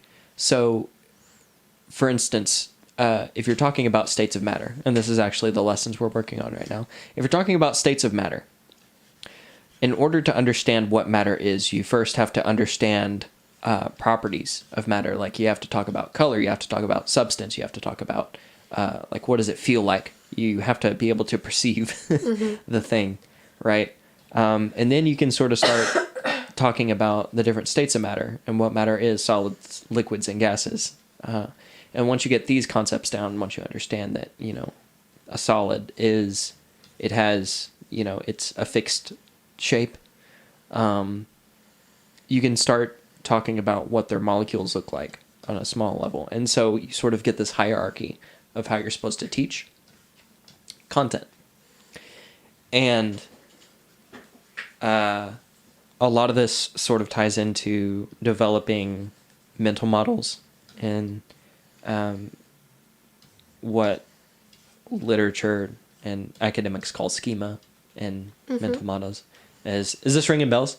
Oh, yeah, definitely. Okay, great. Awesome. And so in order to learn and figure out new things, you have to build on those mental models and those schema. Yeah. Is that what you've learned? Are there any differences and stuff? That's basically what I learned. Okay. I just know a lot about, like, because it's psychology, I know a lot about, like, brain development and stuff like that. And so, like, of course, with the schemas and, like, how you get information into long-term memory versus short-term, like, stuff like that. As well as, like, when it comes to schemas, like, assimilation versus accommodation. Like, changing your actual schema and, like, the way you perceive things, or just putting things into their own little boxes. And, like, yeah. That, and what you kind of talked about is similar to what I know, like, it's called the zone of proximal development. Is that an Apollo. is that an area of the brain? No. Okay. Zone of proximal development is like, okay, so let's just say a student knows, I'm going to give them, we'll talk about it like grades.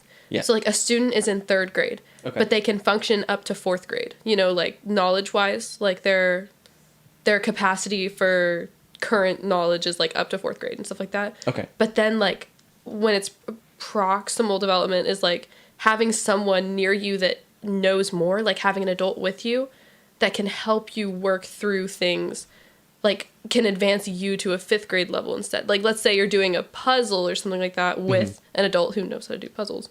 And then, like, normally the kid would just see a bunch of pieces and, like, kind of be like, I don't know what this to do. is, like, oh, this is so overwhelming, and, like, maybe put all the green ones together or something like that. But, like, other than that. And then the adult was like, what if we took the corner pieces and we made a border, and then they do it together? I see. And so, like, having someone there, it doesn't even have to be an adult. It can be just an older kid or a kid with more knowledge on a certain subject. But, yeah, having someone there that knows more than you do can advance you. Yeah, it's like that. Do y'all study mental models or anything in music ed or even vertical alignment? Yes. What does that look like in a music classroom? It's a little bit different, obviously, because it's a different facet of your mind, but... There it goes. Gosh, It was running. Sorry, I have to set it over here. It's sort of just lightly touched upon because we have 5 music ed classes that we have to do, instead of, like, one specific modeling class. Instead of 3? Yeah, instead of 3.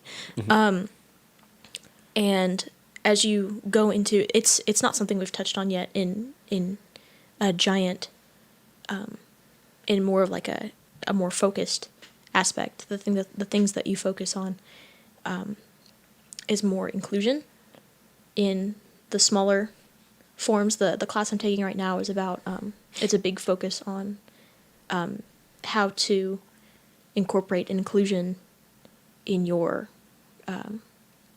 ensemble without being offensive, or Wow, so you're talking about like accommodations and modifications exactly. and the different I think the last class we talked about, Music Ed 2 is about, it's more elementary focused, so it's teaching you how to work, how to format a lesson plan, and what words are okay to use and what words are not okay to use. For instance, if you're talking to an elementary school class, you don't want to say anything like, let's sit down. Just say sit down. Because if you give them the option that it's like that there's, it's like suggestive, you don't want to say anything that's suggestive, because then kids won't do that. Like, they'll be like, oh, just a suggestion. Or like, or how about we sit down? People will be like, I'd rather stand. Thank you. How about we? How about I go over here instead? So you have to make sure that, like, there's a lot of, sorry, I'm adjusting my headphones. Of course, there's a lot of, like, how to do these things, but it's not as needed when it comes to teaching, like, in college, because you already know how to teach music in college. Like, if you were just to sit down and say, this is a note, like, it's so self-explanatory because it's like its own. it's its yeah. own, it's its own format. Yeah. Because music is a language, you can't read the language if you don't know notes, if you don't know what notes are. So the obvious first aspect to teaching is what a note is. Rhythm. Starts And- with notes, starts with rhythms, starts with pitches. Then you go into solfege, and then you go into phrasing, and then you continue on. Wow. Yeah. Sorry, I can see this in the College Music and Context podcast with Hannah Brayfield and Hayden Drew. The other cool podcast. Yeah, Yes. they had Dr. Graff on, and Dr. Graff was talking about one of the big things that y'all do in Music Ed 1 is you go through all the keys, and if you don't know your key signatures, you're Yeah, it's SOL. exactly. It is so easy. I don't know my key signatures. I'm gonna be honest, guys. It's so easily formatted because in middle school you learn notes, Yeah. and then you learn phrases, and then when you get into high school you learn how to like have your own liberty, and then when you get to college you learn important things like how to put that together. And the emotions. behind- Emotions. And working as... It's been so fascinating. If you were looking to go to UNT for music education, I highly suggest doing it solely because of the conducting classes you'll take. Because I have learned a lot about. There's so many aspects behind music that people like younger might think it's not that important. Right. For instance, the composer, and people will say otherwise, but I solely believe, and it is so helpful as a student and as a future teacher. It's so helpful to know the composer's intent behind why he wrote the piece, why he, she, they wrote the piece. Because if you were to truly capture the emotion, you must understand what the composer was going through at the time. There are, especially with newer pieces, like, for instance, if you look at Holst, like, he was like, okay, the planets. It's the planets. It's sort of self-explanatory as to why the pieces feel the way they do. Jupiter's this big planet. It feels very like it travels through the sky very fast. It's huge. It's gaseous. Mars is an angsty teen. Mars is an angsty teen. Mars, you know the mythology, but even then, you know the mythology behind it, and you realize why. But as you look into pieces that have happened more recently, and as people are starting to incorporate pieces that have to do with things such as 9/11, such as Columbine High School, such as school shootings that happened even in the past few years, you have to realize why they were written, and you have to realize like how to capture that emotion, and you can't do that without knowing what the composer was going through. We did Lincolnshire Posy, which, for any people listening, I know you don't know Lincolnshire Posy, but you will know Granger. I was gonna say I know that. Yeah, you I've do know definitely Percy heard Granger. Lincolnshire. And before. I don't know if you know Percy Granger, but he's very controversial because he was not a very good person. Yeah, he hated a certain group of people. He did. He was racist, and it's very evident in his music because Italians? Yeah, He wouldn't. We played a piece by him that we played multiple pieces by him. The one that I'm talking about, I was looking through the scores. I play piccolo. That's right. That's right. Okay, I was looking through the scores for the piccolo part, and I couldn't find it. And I looked through again, and I was like, what on earth? And then I found it said small flute. Small flute. Because he would not write the word piccolo because it was Italian. Yeah. And even oh shoot, I haven't been in a music class in so long. Dynamics. I was going to say the like little words that are on the bottom. When Dynamics. it was just, instead of like retardando, it would be like slow down. Yeah, Yeah. it's like Or slow like- down immensely and then quick, Yeah. or something like, or it's like Get loud. faster. Loud. It's never, there's no dulce in it. It's like very gradually slowed down. Like nothing like that. Very gradually, quietly. All my homies hate Granger. Oh, my homies Oh, my hate homies- Italians. No. No! love Italians. We love Italians. No, we love Italians. Absolutely not.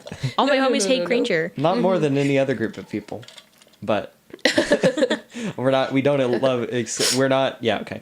Don't take Yeah, over. I'm putting down the shovel. Yeah, don't take over. Golly. We're inclusive. We're Goodness inclusive. gracious. So, all of this to say, thank you for sharing. Thank you for sharing. that's super helpful because Okay, back to the drawing. We've been talking for a while. Oh. What's the next drawing? I was going to ask if you could draw us as teachers since we're all going to teach. Oh, Yes. that's fun. Yes, I will do that. I can do that very easily. I'll do it down here. Me with my cup of coffee. Scout, Scout, you're planning on teaching first grade, right? Yes, that would be like my little perfect zone in my head. Is there a subject you're most looking forward to teaching in first grade? Honestly, I love the idea of teaching kids how to read. Really? And like teaching spelling and stuff like that. I was in 2 spelling bees, but yeah, I love the idea about teaching kids how to read and spelling. Of course, coming from kindergarten, they should already know, like Some will. some, and it's gonna be like more phonic than anything else. Like Phonics was my favorite subject ever. Yeah. Ever. yeah, I love putting the little breathes over the vowels. right. It's yeah. a soft vowel. Breathe. I never was learned that. I never was learned that. Tragic. I never learned phonics. That's something that was not taught to me. Oh. Yeah. Yes. Sorry.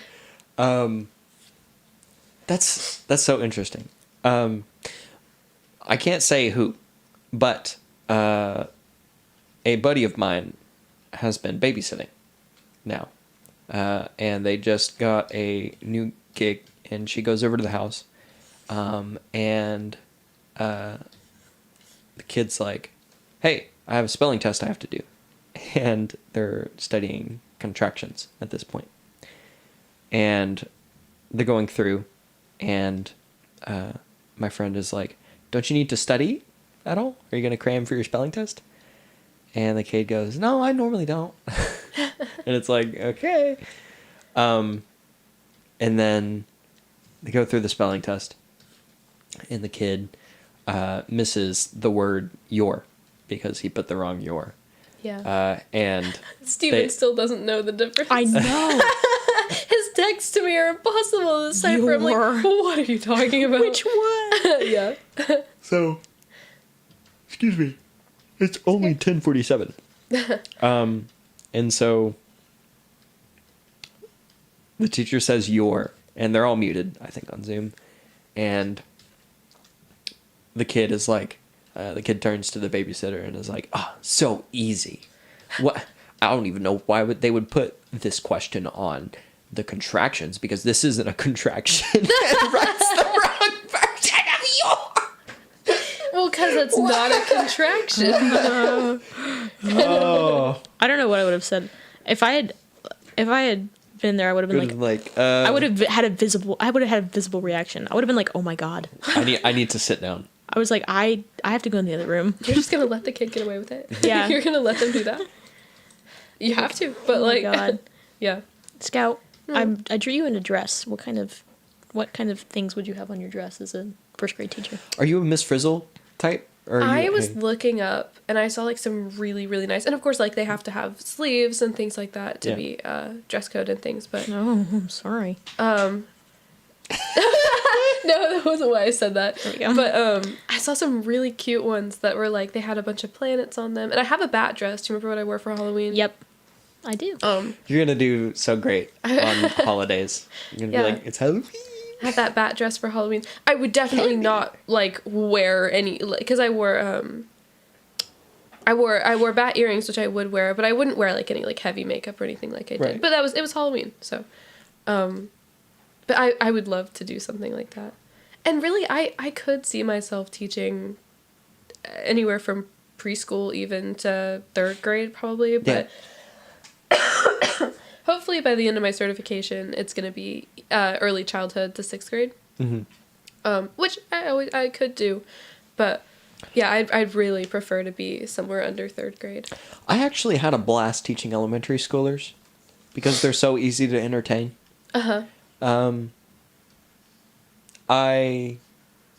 We were doing a computer science lesson, and they had these little robots. We call them B-bots because they're bees.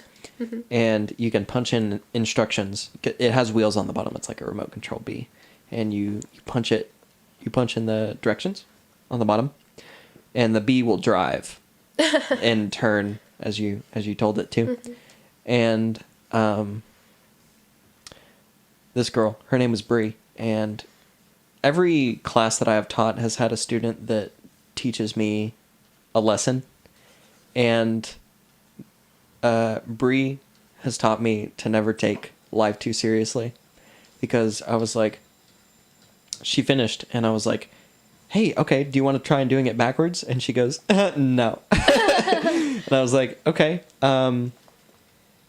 see what you can do with the Bebot now, just elsewhere in the room. And I was sort of going to other groups, but I said that to Bree, and I sort of took a few steps away, and I watched her, and she looked at the bee, she turned it around, and she looked at it, and she set it back on the ground, and she hit forward on the bee like 8 times, and she just hit go and watched it as it slowly rolled away from her, and she looked back at me and she went, I'm a scientist. I'm a scientist.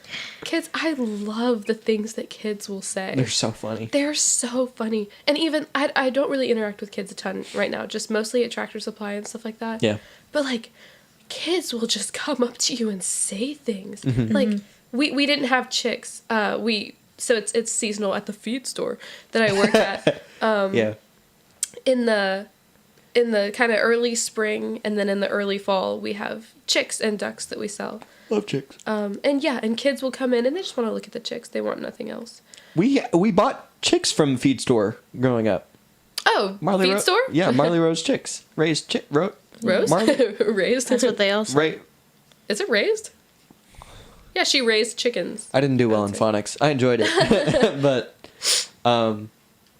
from feed store? yeah, Wow. from feed store. Oh, okay. Because it was the only feed store. Yeah. So Okay. I Yeah. could give you that 15% discount if you ever want to raise chicks again. I don't know. Looks like we have a chick hater in our Chick presence. hate. No, I Who don't isn't have a chick hater? I get it. I'm not a chick hater. I just I don't like the fact that you were like, I love chicks. Excuse me, I'm right here. Chicks. Chicks. Yeah. Anyways, but kids will come in and they're like, where are the chickens? Where are the ducks? And I'm like, those are a seasonal item. And I don't know how to say that to a kid, but I'm Right. like, they're all gone for this year. Like, they're going to come back next year. And they're like, my goat died last night. And I'm like, okay. I need something. God. Something new. It's either that or it's like, usually, especially if a kid is by themselves and their parent isn't there to be like, rein it in, they'll be like, my dad's getting a divorce. And I'm like, yeah, okay. Yes. Yes. Yeah, Why did we talk about that? I had a child like wandering around candles one day, and I was like, "Hi, are you looking for something? Do you want like a hand sanitizer?" He was like, "Yeah." So I brought him over. And he was like, "My dad had someone over last night." And I was like, Oh my goodness. I was like, "Oh, like a friend?" And he's like, "No." I was like, An enemy? are you asking me to tell your mom for you? Because I can't do that. I'm a random candle employee. I can't. At I'm Bath. sorry, kid. At Bath.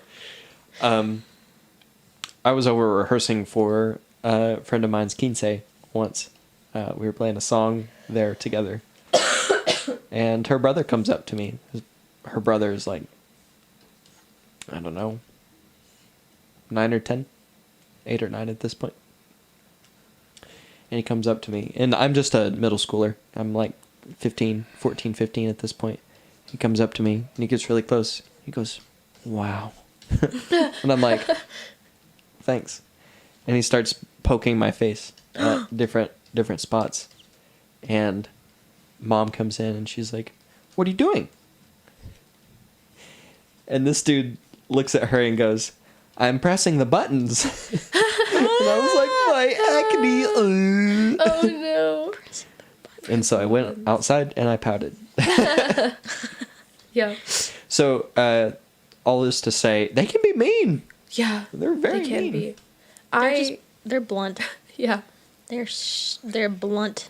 My first grade teacher, all right, she wasn't my first grade teacher, but she was one that was around whenever I was in first grade. She has a daughter that's about my age. Mm-hmm. And I know her daughter pretty well. I was in Girl Scouts with her, so. And anyways, I got out of, it was one of the, like, seniors, like, I'm doing quotes, because they let us skip on the senior skip days where like you had a field day or whatever, and Yep. then you get to leave early. I didn't skip school. It was one of the senior skip days, so the elementary schools were still happening while I was done for the day. And I was like, hey, would you mind if I like sat in? I'll grade papers, I'll do anything, but like, could I like just sit in and hang out and like see how the classroom goes?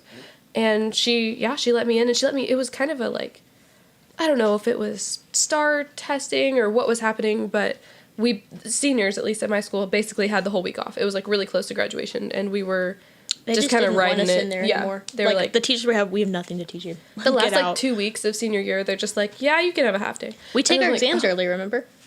We take the exams early, and then I had senior release anyways. Like I was just out. So, anyways, I went to my old elementary school, and I sat in on the classrooms and things like that. And I would go out into the hall and read with kids, kind of help them sound out words that they didn't really recognize, things like that. It was so much fun, and they're so smart. Yeah. Way more than I really expected from like 5 and 6 year olds. And of course, this was my senior year, so I really didn't have any other than like babysitting, which I did for like 2-year-olds. You know, I didn't really have any grasp on like what all they were capable of, I guess, because I hadn't really taken any classes or anything yet. But Was this in the same school district that you were in? this was my elementary school. Yeah, But it was in... it was still in. Okay. Yeah. I don't want to say the name of it Yeah. just for privacy reasons, but... Huh. It so, was the same school district, the elementary school that I went to. Yeah. So that makes sense. I don't know if this is true. It seems to be echoed sort of by Savannah from what she's told me, but she seems to say, and the program that I work with that prepares secondary math and science educators, all echo that district in particular is a very good district to be in because of how elite they are. Yep. In specifically STEM. And if you're good in STEM, it sort of follows suit that you're also good. You have a really good elementary school program. So that doesn't necessarily surprise me. They're starting to really, I don't know how to say this, like pinpoint a direction for each elementary school. Like remember how, or how like even middle schools and stuff, like there's one that like, there's one elementary school that they teach a certain group of kids bilingually the entire time. And so like they're starting like things like that, like very, very specific individual elementary schools that have certain perks and stuff in this district that I'm talking about. Yeah. And the elementary school that I ended up going to eventually was turned into the fine arts leaning elementary school. And so out front there's like painted blue flutes and violins and stuff sticking out of the ground. There's a music playground at that elementary school. Wow. They're 12. There are 12 elementary schools in our district, and they like my elementary school was STEM centered, specifically I believe science. If I am correct, because I didn't go there when they did this, but this is when they were starting to drive that. A lot of schools have like a math thing. A lot of schools have and so if you go to that school, you are like, it's drilled into you this certain aspect, which is interesting because when you get to middle and high school, it doesn't apply as much, but it's a way to like even out the masses, if that makes sense, like making sure all programs have enough students to have funding. You know, now that I think about it, my elementary schools had that as well. We were really focused on conservatism and football. Those were the two big ones. No, but that's super interesting. What do you think about that? I mean, obviously, there are a lot of perks to having a bilingual school, right? Yeah, like, there's just whether you're able to. You have to put in a transfer unless you're districted specifically for that one. Yeah. And what I mean is like let's say that your parents want you to learn it bilingually and things like that. Yeah. They would have to put in a specific transfer and get approved and things like that. And I don't know what the criteria is for that. It's an extensive process. It's usually not approved. So those. And I could see something. You have to be either like districted for it naturally, or you have to be transferred for it. And like I don't know what the criteria is for getting approved, but I could see how that could be a little bit sketchy, or like why, like if they approve some people and not others, there's room for like, I don't know, like mistreating others. So by districting, let me get this straight, just so we're completely and abundantly clear. By in that district, naturally, you mean you have to live in a neighborhood that Zoning. Mm-hmm. I am no longer in favor of this. I am no longer in favor of You this. can put in transfers. I just don't know Yeah. what. I'm sorry. I put a cough drop in. If anyone can Yeah. hear this clinking, I just can't breathe. But yeah, you do have to live there naturally or get approved for a transfer. But I would think that just as many people, since the elementary schools are so individual, that just as many people that want to go to a certain school for English have kids in that district that want to go to the same school that a little flip-flop going on. Yeah. Where like maybe they're extremely interested in music and things like that. It depends. I was a transfer student for years. I did not live in the district, and it wasn't even a transfer. It wasn't even an in-district transfer. It was an out-of-district transfer. I was out of the district, and the only reason I could go was because the only reason I had the opportunity to transfer to GCISD was because Let me my guess. mom was a teacher. Yep. Yep. At GCISD, which made the paperwork significantly less hard. But I will say that it's like pages and pages and pages of paperwork and essays to even get into the district. That predominantly favors the people that are more apt to fill out paperwork. Yes, it does. And write convincing essays. Yes, it does. Yes. I am no longer in favor of this. This is horse. I will also say that the most of the time, people that were able to transfer into the district, you had to pick a reason. It was like transferring to a different college. Like you had to pick a reason. You had to say like, if I transfer to this district, I'm going to be in this program for however many years. Yeah. You had to, because people would transfer in who wanted to be in the sports program and things like that. Yeah. And they would say, well, if you are here, you have to be in the sports program. You have to be here for 4 years, or you have to do this thing for 4 years. And so you are more apt to be transferred in if you had accomplishments, which is why they allowed me in for Music. Music. Mm-hmm. They were like, well, you're from a musical family, your mom's a music teacher. And then when I transferred out of the district for a year and hated it and came back, I was able to be transferred in because I had made region and I had scored really high in region. But then it's like if you're trying to get into a STEM school just to get a better education, but you don't have the financial resources to go to space camp, or you're a guy in the Boy Scouts and you want to be in the Girl Scouts so you can go to space camp. It's like Exactly. It's you have to be in competitive UIL in your school Yeah. if they had it. And if they had it, Your grades would have to be over a certain amount. I believe I had to submit a GPA. Yeah. When I came, I was like, I have to. I think it was like a GPA of over 3.5 or something like that. my favorite thing coming here was like, what did you do? And people saying, oh, I was competitive UIL, and then they would say this event name, and I was like, we didn't have that.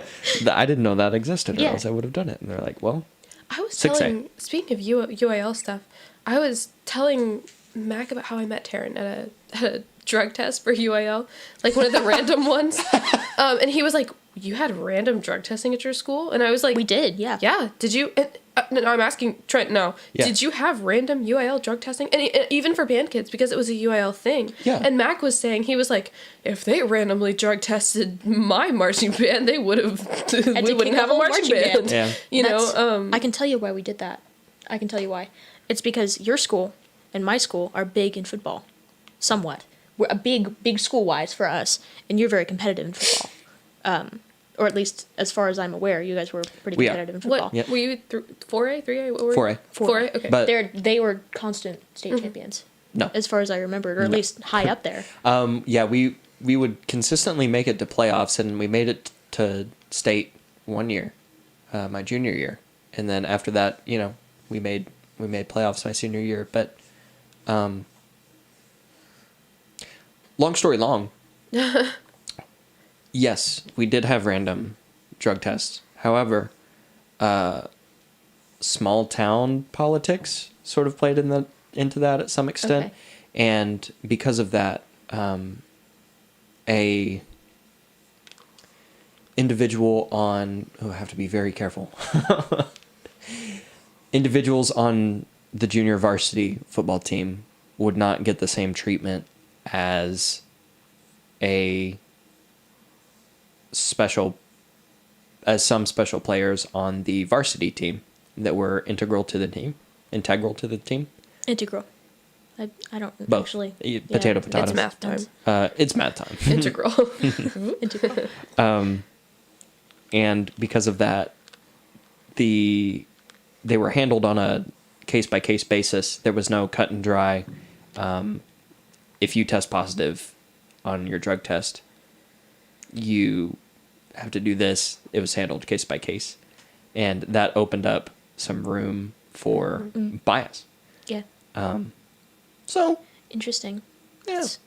It's I can tell you the reason we had it. I will not say the name of our school, but maybe about 20 years ago at this point, as the school was just starting to open up. Yeah, it's like 22 years old or something. Yeah. Actually, I think it celebrated its 25th, so it's pretty old now. Oh, I guess when we graduated, Yeah. it was 22. But So I was thinking. this was about 20 years ago. There was a thing that was uncovered, exposed pretty much, and it was all over the news, that the coach at the time was encouraging kids to use steroids. Oh. Like he was actively like purchasing it and giving it out to his students. And it became so bad that like a kid was hospitalized for it, and that's like how it was uncovered. Which means that since then, there's been drug testing at that school every like month or like every I was drug week. tested probably about twice a year. I was drug tested. I think while I was there, I was drug tested a total of 6 times. Which is crazy because I talked to the kids that were in the top 20, and they were like, "Yeah, I've been doing drugs this whole time." I'm like, "Are you kidding me? You could be expelled for that." And they were like, What? "Are you Tongue serious?" click. Yeah. Yeah, like people in the top 20 kids that were going to like Harvard and things like that, and they were like, "Yeah, I've been doing drugs since I was a freshman." What? Yeah. Well, and the amount of people that, as marching band kids, but the amount of people that just like openly did drugs and brought drugs on band trips. Yep. And we were like, whoa, whoa, whoa, whoa, whoa. Yeah. Like, I guess if you want to do that in your own time, like. Don't bring. I've told you this story. There was a kid that brought very heavy medication pills that he got from somewhere on a contest trip. We were going to perform. Yeah, And I he had to be remember. carried on the bus. Yeah. Like, what made you think that would be like a fun thing to do on a band? That's, And every time they do Who something like thinks- that, they just get stronger restrictions get- on the rest of us. Exactly. Like, don't do that. exactly. Like, there were some really strong restrictions on like parent check-ins, and Yeah. people couldn't carry their own medication anymore. After that, like I remember I had to give my giant bag of medication to go to Colorado, and they had to give me my pills. I couldn't do it myself anymore, and I'd been taking my own pills since I was like 11 or 12. But like, it's just so funny. Like, who in their right mind is like, what would be really fun right now? Being scared because my band director's in the room next to me, and I am tripping off lots of pills. Yeah. Like, wow, that sounds so fun. That sounds like a great time. I would love to do that. Our football coach got fired because, he got fired, and then people found out a couple days later because a lot of the varsity team didn't want to, play football during the coach change. Not necessarily play football, but it was right around the time that summer. And fun fact, this coach actually went to go teach and coach at Amber Diocese High School. Oh. Which is funny. But some of the varsity football players were playing Madden one day, and they're like, "Hey, these look kind of familiar." All these plays look kind of familiar. And our entire playbook was stolen from Madden. Oh my! So he didn't give steroids to kids or anything, but He just- he plagiarized Madden. Madden 07. Wow, that is funny. Yeah. Well, yeah. Yeah. So, Scott, you doing okay? Yeah, I'm just having fun with this cough drop.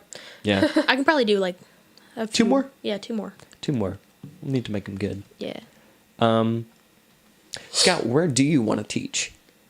Where? Oh my gosh. Like, do you want to stay in the state, go no. abroad, maybe? I'm not sure about abroad. Ohio. Ohio. That's Sorry to all the people list. living in Ohio. I just actually the only going- memory I have of Ohio is not a good one. I'm actually going to Ohio next month. What's in Really? Ohio? My friend Madeline's grandparents. Oh, cool. So every year, remember I was talking to Tyler about Cedar Point? Yeah. Yeah. Yeah. I forgot about Tyler. I'm so sorry, Tyler. What do you? What? Oh, I was like, ugh, you trashed about Ohio. Ohio. Yeah. And Yeah. Joey and every other Oh, I'm roommate. sorry. I'm so Ben. sorry. Ohio's really not too bad. Toledo. It's actually kind of near. Toledo. Kind of near Toledo. You're almost said a bad word. You're screwed. Yeah, good It's luck. near Toledo. Yeah, It's over. Game no. over. John Denver's saying about that. You got to stay away. We fly into Detroit, which is horrifying. What? Detroit is just like, it's just scary. It's a very big city. It's Yeah. it's big, but it's also like very. The only way I can think to describe it, after Harvey, we drove down to see my grandparents in Beaumont, and we drove through Houston, and like it was just like a mess and empty. Oh, of course, like the hurricane and things like that, but like that's a little bit of like what Detroit is like. It's just everything is empty, everything is boarded up, and like there's a lot of buildings and things like that, but not really a lot of traffic. It's a little bit of like a ghost town. It's just an eerie vibe. Yeah. Yeah. And there are a lot of jokes about can't have blank in Detroit. I think. Stuff. Yeah. Can't have stuff in Detroit. You can't have anything in Detroit. That would be a weird. But you can't have Detroit in Detroit. Yeah, but I'm going to Ohio to see Madeline's grandparents, and we're gonna go to Cedar Point. We're all vaccinated. Hee hee. We're gonna go to Cedar Point, which is so much fun. I always have a really good time when I go to Ohio, and it's also like the weather is much nicer than here. Yeah.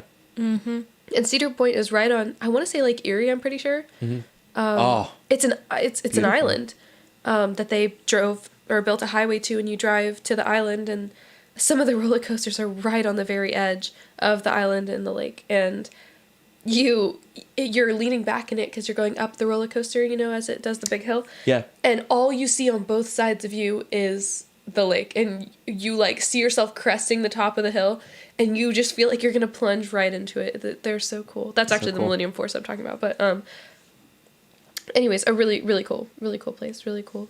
Ohio. This is for Tyler. Ohio is cool. But places I'm thinking about teaching, the two places I keep coming back to really is just Washington and Vermont, the complete opposite sides of and only the bottom of the alphabet for me, really. But those are two places I would just love to live.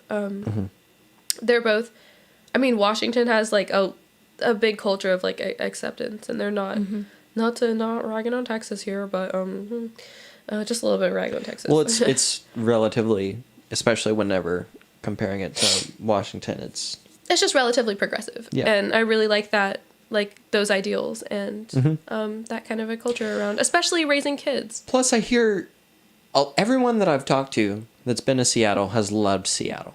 I've never been. I really wanted to go. My I mom won't. said no. My mom said no. I'm sorry, your mom said no. Yeah, my mom said no. Scout in Seattle, huh? But I would love to go somewhere like that. And my other I just talked about one grandma. My other grandma lives in Maine, and it is beautiful in the Northeast. Lobster. Lobster. I'm so excited for Mac to go. I'm so excited.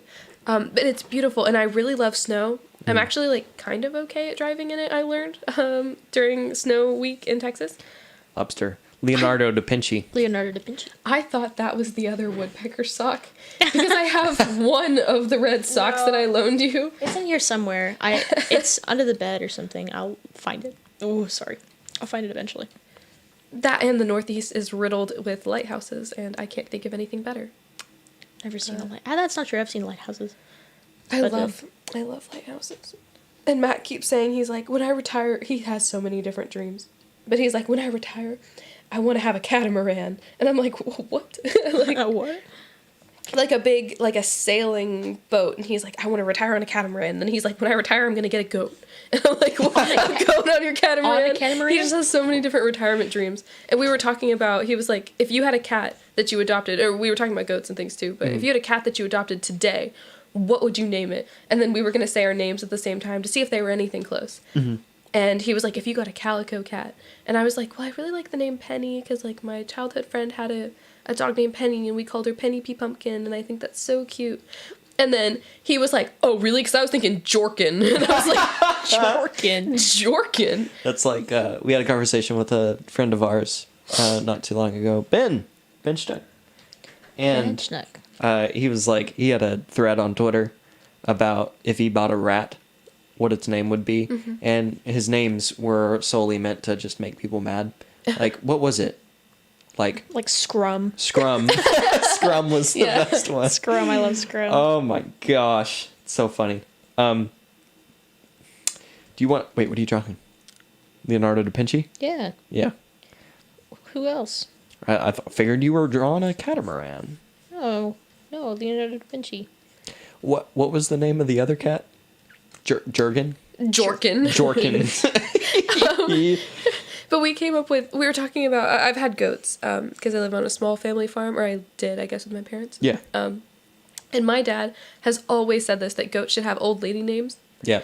So our goats have been named Claire, Rose, Sadie, just like kind of like old lady names, like Evelyn. I'm would not be a hearing good like one. Eunice. Myrtle. Yeah. Like those where's kind of names. Where's Eunice? Exactly. Or like Geraldine, like my grandma. Geraldine. Sorry, Momo. Pauletta. Pauletta. Exactly. Pauletta. They should have like regal grandma names. And I Yeah. told Mac that.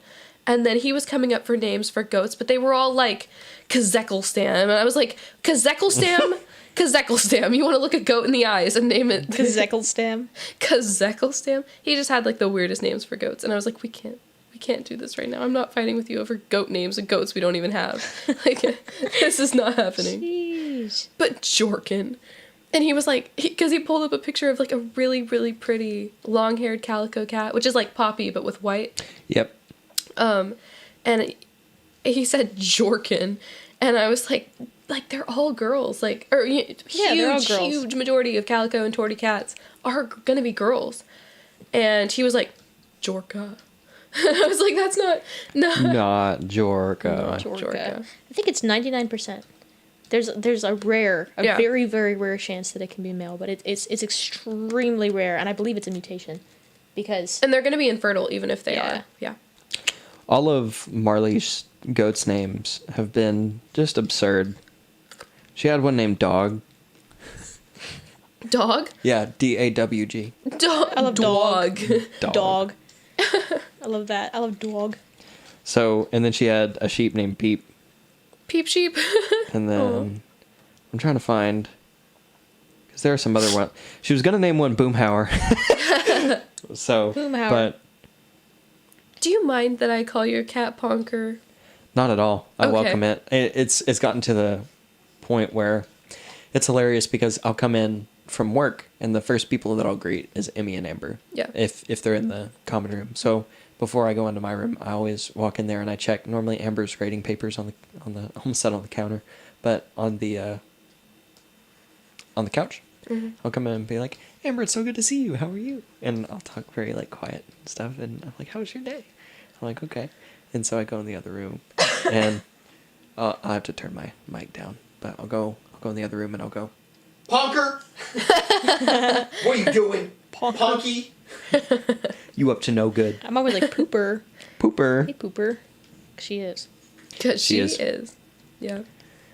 I was talking about with Savannah after Luna peed all over the laundry. And I was like, Luna takes, like, she has a human amount of pee. in her. Like, that's a ridiculous amount. Apollo, meanwhile, pees like 7 times a day, and they're all so small. And every time I clean, I don't know if you can relate to this with Poppy, but every time I clean the litter box, Apollo runs in and he's like, oh, we're playing in here? And he goes in and he digs, and then he makes like the smallest pee ever, because he's like, he just wants to be included, and then I have to scoop that. Yeah. But I just finished scooping. Ponky doesn't see? Can't even think about it. Punky. So Poppy doesn't do that, but something she will do. Well, she does things sort of like that. She will... I'll be like, okay, and then I clean the litter box, and I don't always put new litter in. Some days it's just a scoop day, and then some days it's a litter day. And I always look forward to litter day because everything is so nice and clean and Yeah. particular. And I'll go, dun dun dun, everything's clean. I'm like, Poppy, look how clean it is. And she'll go, Yeah. Exactly. and it's like, bro, seriously.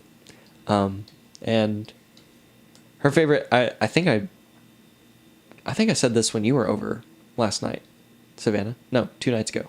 When? Yeah, last night. What's today? Is today Sunday? No. Yes. No, it's Saturday. Oh my goodness. We missed Andy. No! Why don't we double book?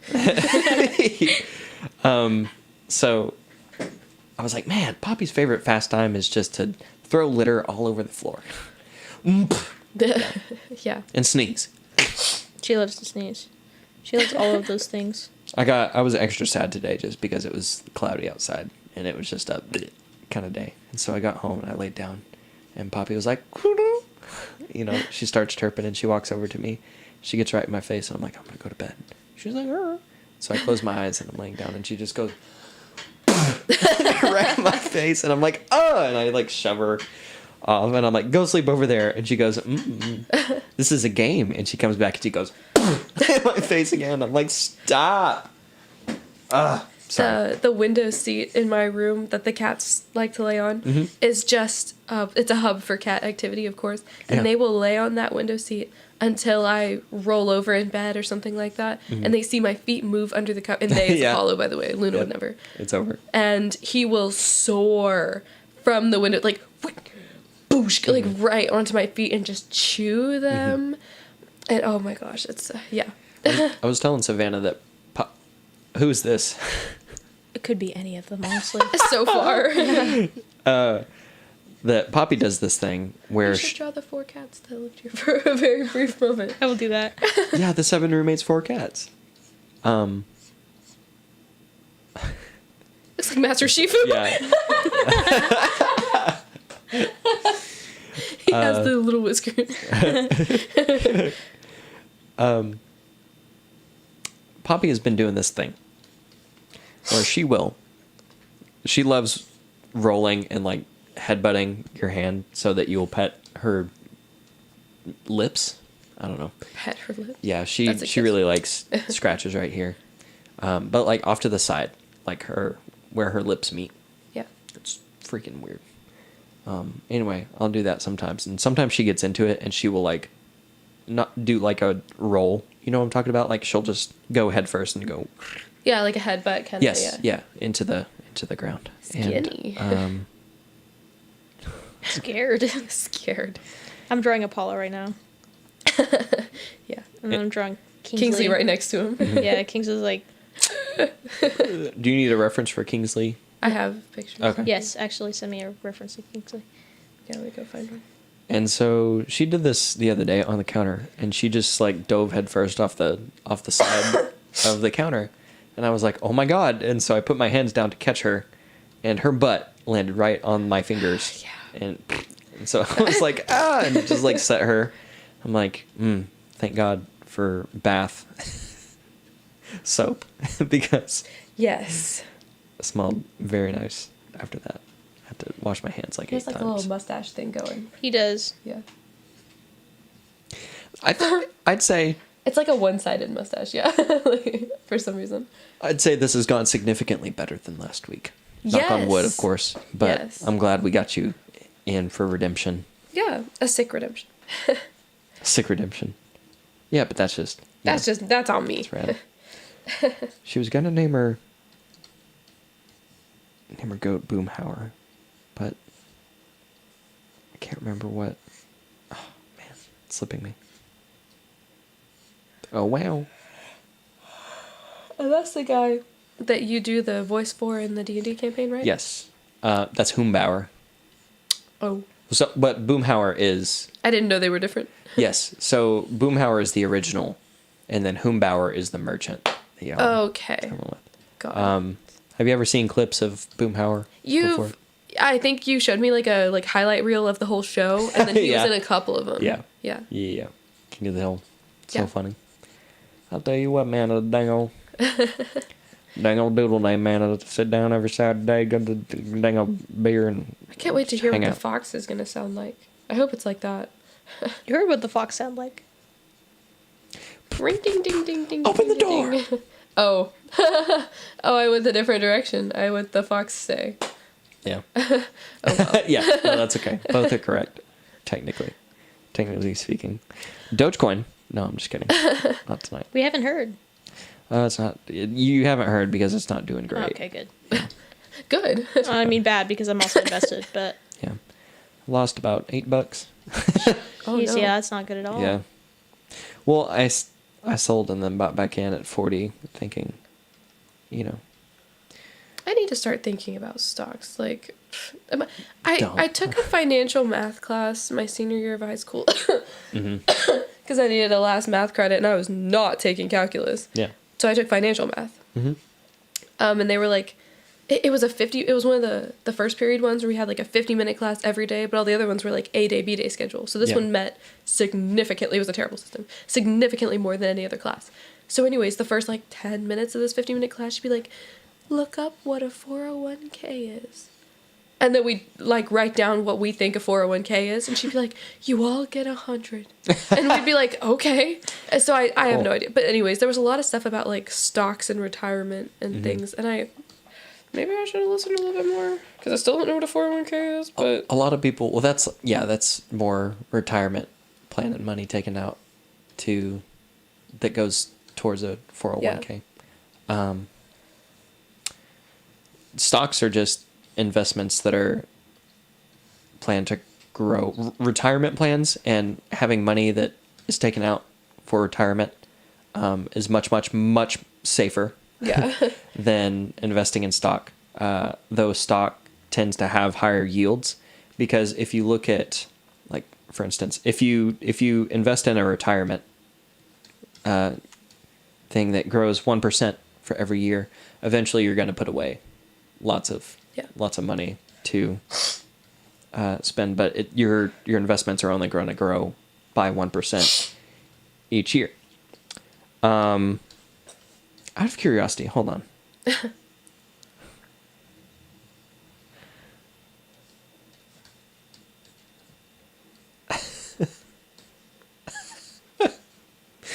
So, for instance, if you own stock, I don't know, we're just gonna throw a random stock out there, like this stock, for instance. Yeah. How's that one doing? Well, so the thing is if you invested a couple $100 into it a couple years ago, you would have doubled your investment, because it's been up. It's up 94% over the past 5 years. And so stocks typically are long-term investments. And they grow a lot more, because that's 94% as opposed to.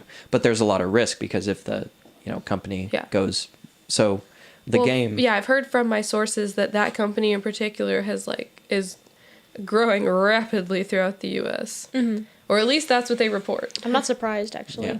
Yeah. We can't say it because it was an inside joke. But But I have my sources that tell me that perhaps they're doing pretty well right now. yeah. Well, there's a whole. So obviously, you would use that to either you'd make informed decisions about what to invest in. So, for instance, I don't know if if this is of interest or not. No, so it you can is. stop me. I asked about stocks. So a lot of eyes are on the cannabis industry right now, because if it's legalized eventually at the federal level, those businesses are bound to go through the roof eventually. And just recently, I own stock in a few cannabis, securities, just because I see potential growth, no pun intended, like further in the future as more states legalize it. There's going to be more business coming their way. But already, 2 companies that I had stock in merged together. So one bought the other out. And so now I have stock in that company as well. And it is worth more overall, that company, than it is the other. So if you were to consider something, alcohol has been around a lot longer. But let's see, I think it's Bush. But let me check. Yeah. No. Maybe. I'm looking at... So if you were to buy stock in an alcohol company, for instance, they started at a couple bucks per share, but now there are a few major ones that are worth 50, 70 bucks a piece. You did a great job with Kingsley. I think the mustache really sells it. Yeah, I really like it. Thank you. They're like 70 bucks a piece right now. But cannabis companies right now, I don't know. I'll just read a couple. They're about $1 to $5, if that. And obviously, if it's legalized in the states, they're going to be close. They're going to merge, and they'll eventually be worth as much as, some select pharmaceutical companies, things like that. And so that's not a double your money investment. That's a quintuple your money investment. But it's a ways down the line. Mm-hmm. So hooray, stonks. Yay, stonks. Apollo and Kingsley are the power couple. They truly are. We've talked about, like, what's going to happen if we ever move in together and we have, like, 2 cats that hate each other. And I was like, I already lived like that. Apollo and Kingsley got used to each other after a while. Slowly. Yeah. I don't think that Luna would ever get used to that, but... Well, Luna really didn't mind him because he took Apollo off of her. Well, I mean, eventually as things get more and more, like, normal for them, like, maybe they'll start both... Both tag team Luna. Can you imagine Luna just thinking she has peace finally, and a month later she's like, yes. oh god. Oh. Yeah. Yeah. How we feeling, everyone? Feeling like some scones. Scones? Oh shoot, I don't know my dice. That's okay. We have a whole bunch up there. Or, yeah. The fish mug. I've been looking for that. Yeah, guess who had it? Yeah. Was it next to your TV in Petra's closet? Ooh, man. That's funny. Topical. At the beginning, off stream though, like right before the stream, you apologized for sending me so many fish tweets. Yes. Never apologize for that. Every time I see any welcome semblance of a fish tweet, I'm like, oh, do I have someone to send this to? That long bill tweet though. Yeah. Very nice. Not to mention the fish barbecue spatula, the fish lighter. Yes. Oh my gosh. I whipped that out at Amber's birthday, and everyone was like... The lighter or the spatula? Yeah, the lighter. The lighter and the spatula earlier. Or probably to light candles on the birthday cake, too, yeah. Yep. Would you like this D20? Yes, please. What'd you get? I didn't catch it. What'd you roll? I don't know. I can't reach it from where I am. Trent's closer. Oh. No, that doesn't count because I didn't roll it. You rolled it. Because you threw it. It was a practice roll. You touched it last. Here, how about I just throw it on? Good catch. Poor Pinchy. Poor Pinchy. 12 for me. What'd you get? I haven't rolled yet. Have scout roll. We'll all use the same die, so that's fair. 16. Ooh. 16 scones. Dun da da da. Okay. 15. Oh, Scout, you're our winner. That was Da, da, close. da. Scout is our winner. Let me go to the scone winner. Scone winner. Who won last week? It was Savannah. And you had a roll off. Yeah, something like that. Yes. Yeah, we yeah. did. I think we both got 18s or something, right? Something like that. Yeah, Yep. it was something really high. You both got 18s, and then you had to roll off Again. with I each other. remember being like, I've got this in the bag when I got an 18, and then you were like, I was like, me too, I guess. by the way. Congratulations, Scout. Thank you. Our scone 12, winner. 15, and 16 are all very close. Yep. Yeah, that was close contenders there. So we have the Doodle Day squad. We have the cough drop. Let me zoom in. I'll zoom in on them as we go along. So we have Yeah. the cough drop. Our friend the cough drop. We'll give it. You can give us a tour, Savannah, for your works. We have the cough drop. We have Skinny Minecraft chicken. we have skinny Minecraft chicken. We have Scout's favorite animal, which is a chipmunk. Very cute. We've got Pinchy. we've got Tadger, our friend Tadger from Girl Scout camp. What's Love he up to? Tadger. Bullying children. We got Leonardo da Vinci, my favorite Beanie Baby.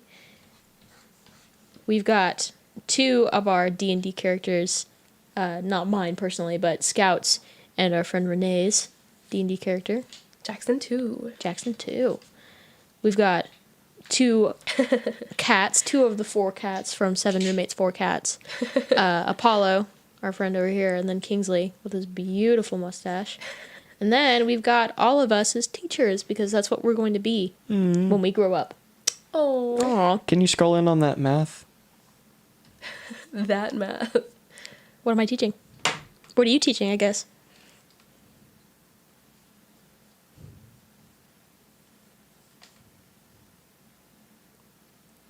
It's Pythagorean theorem. No, I know.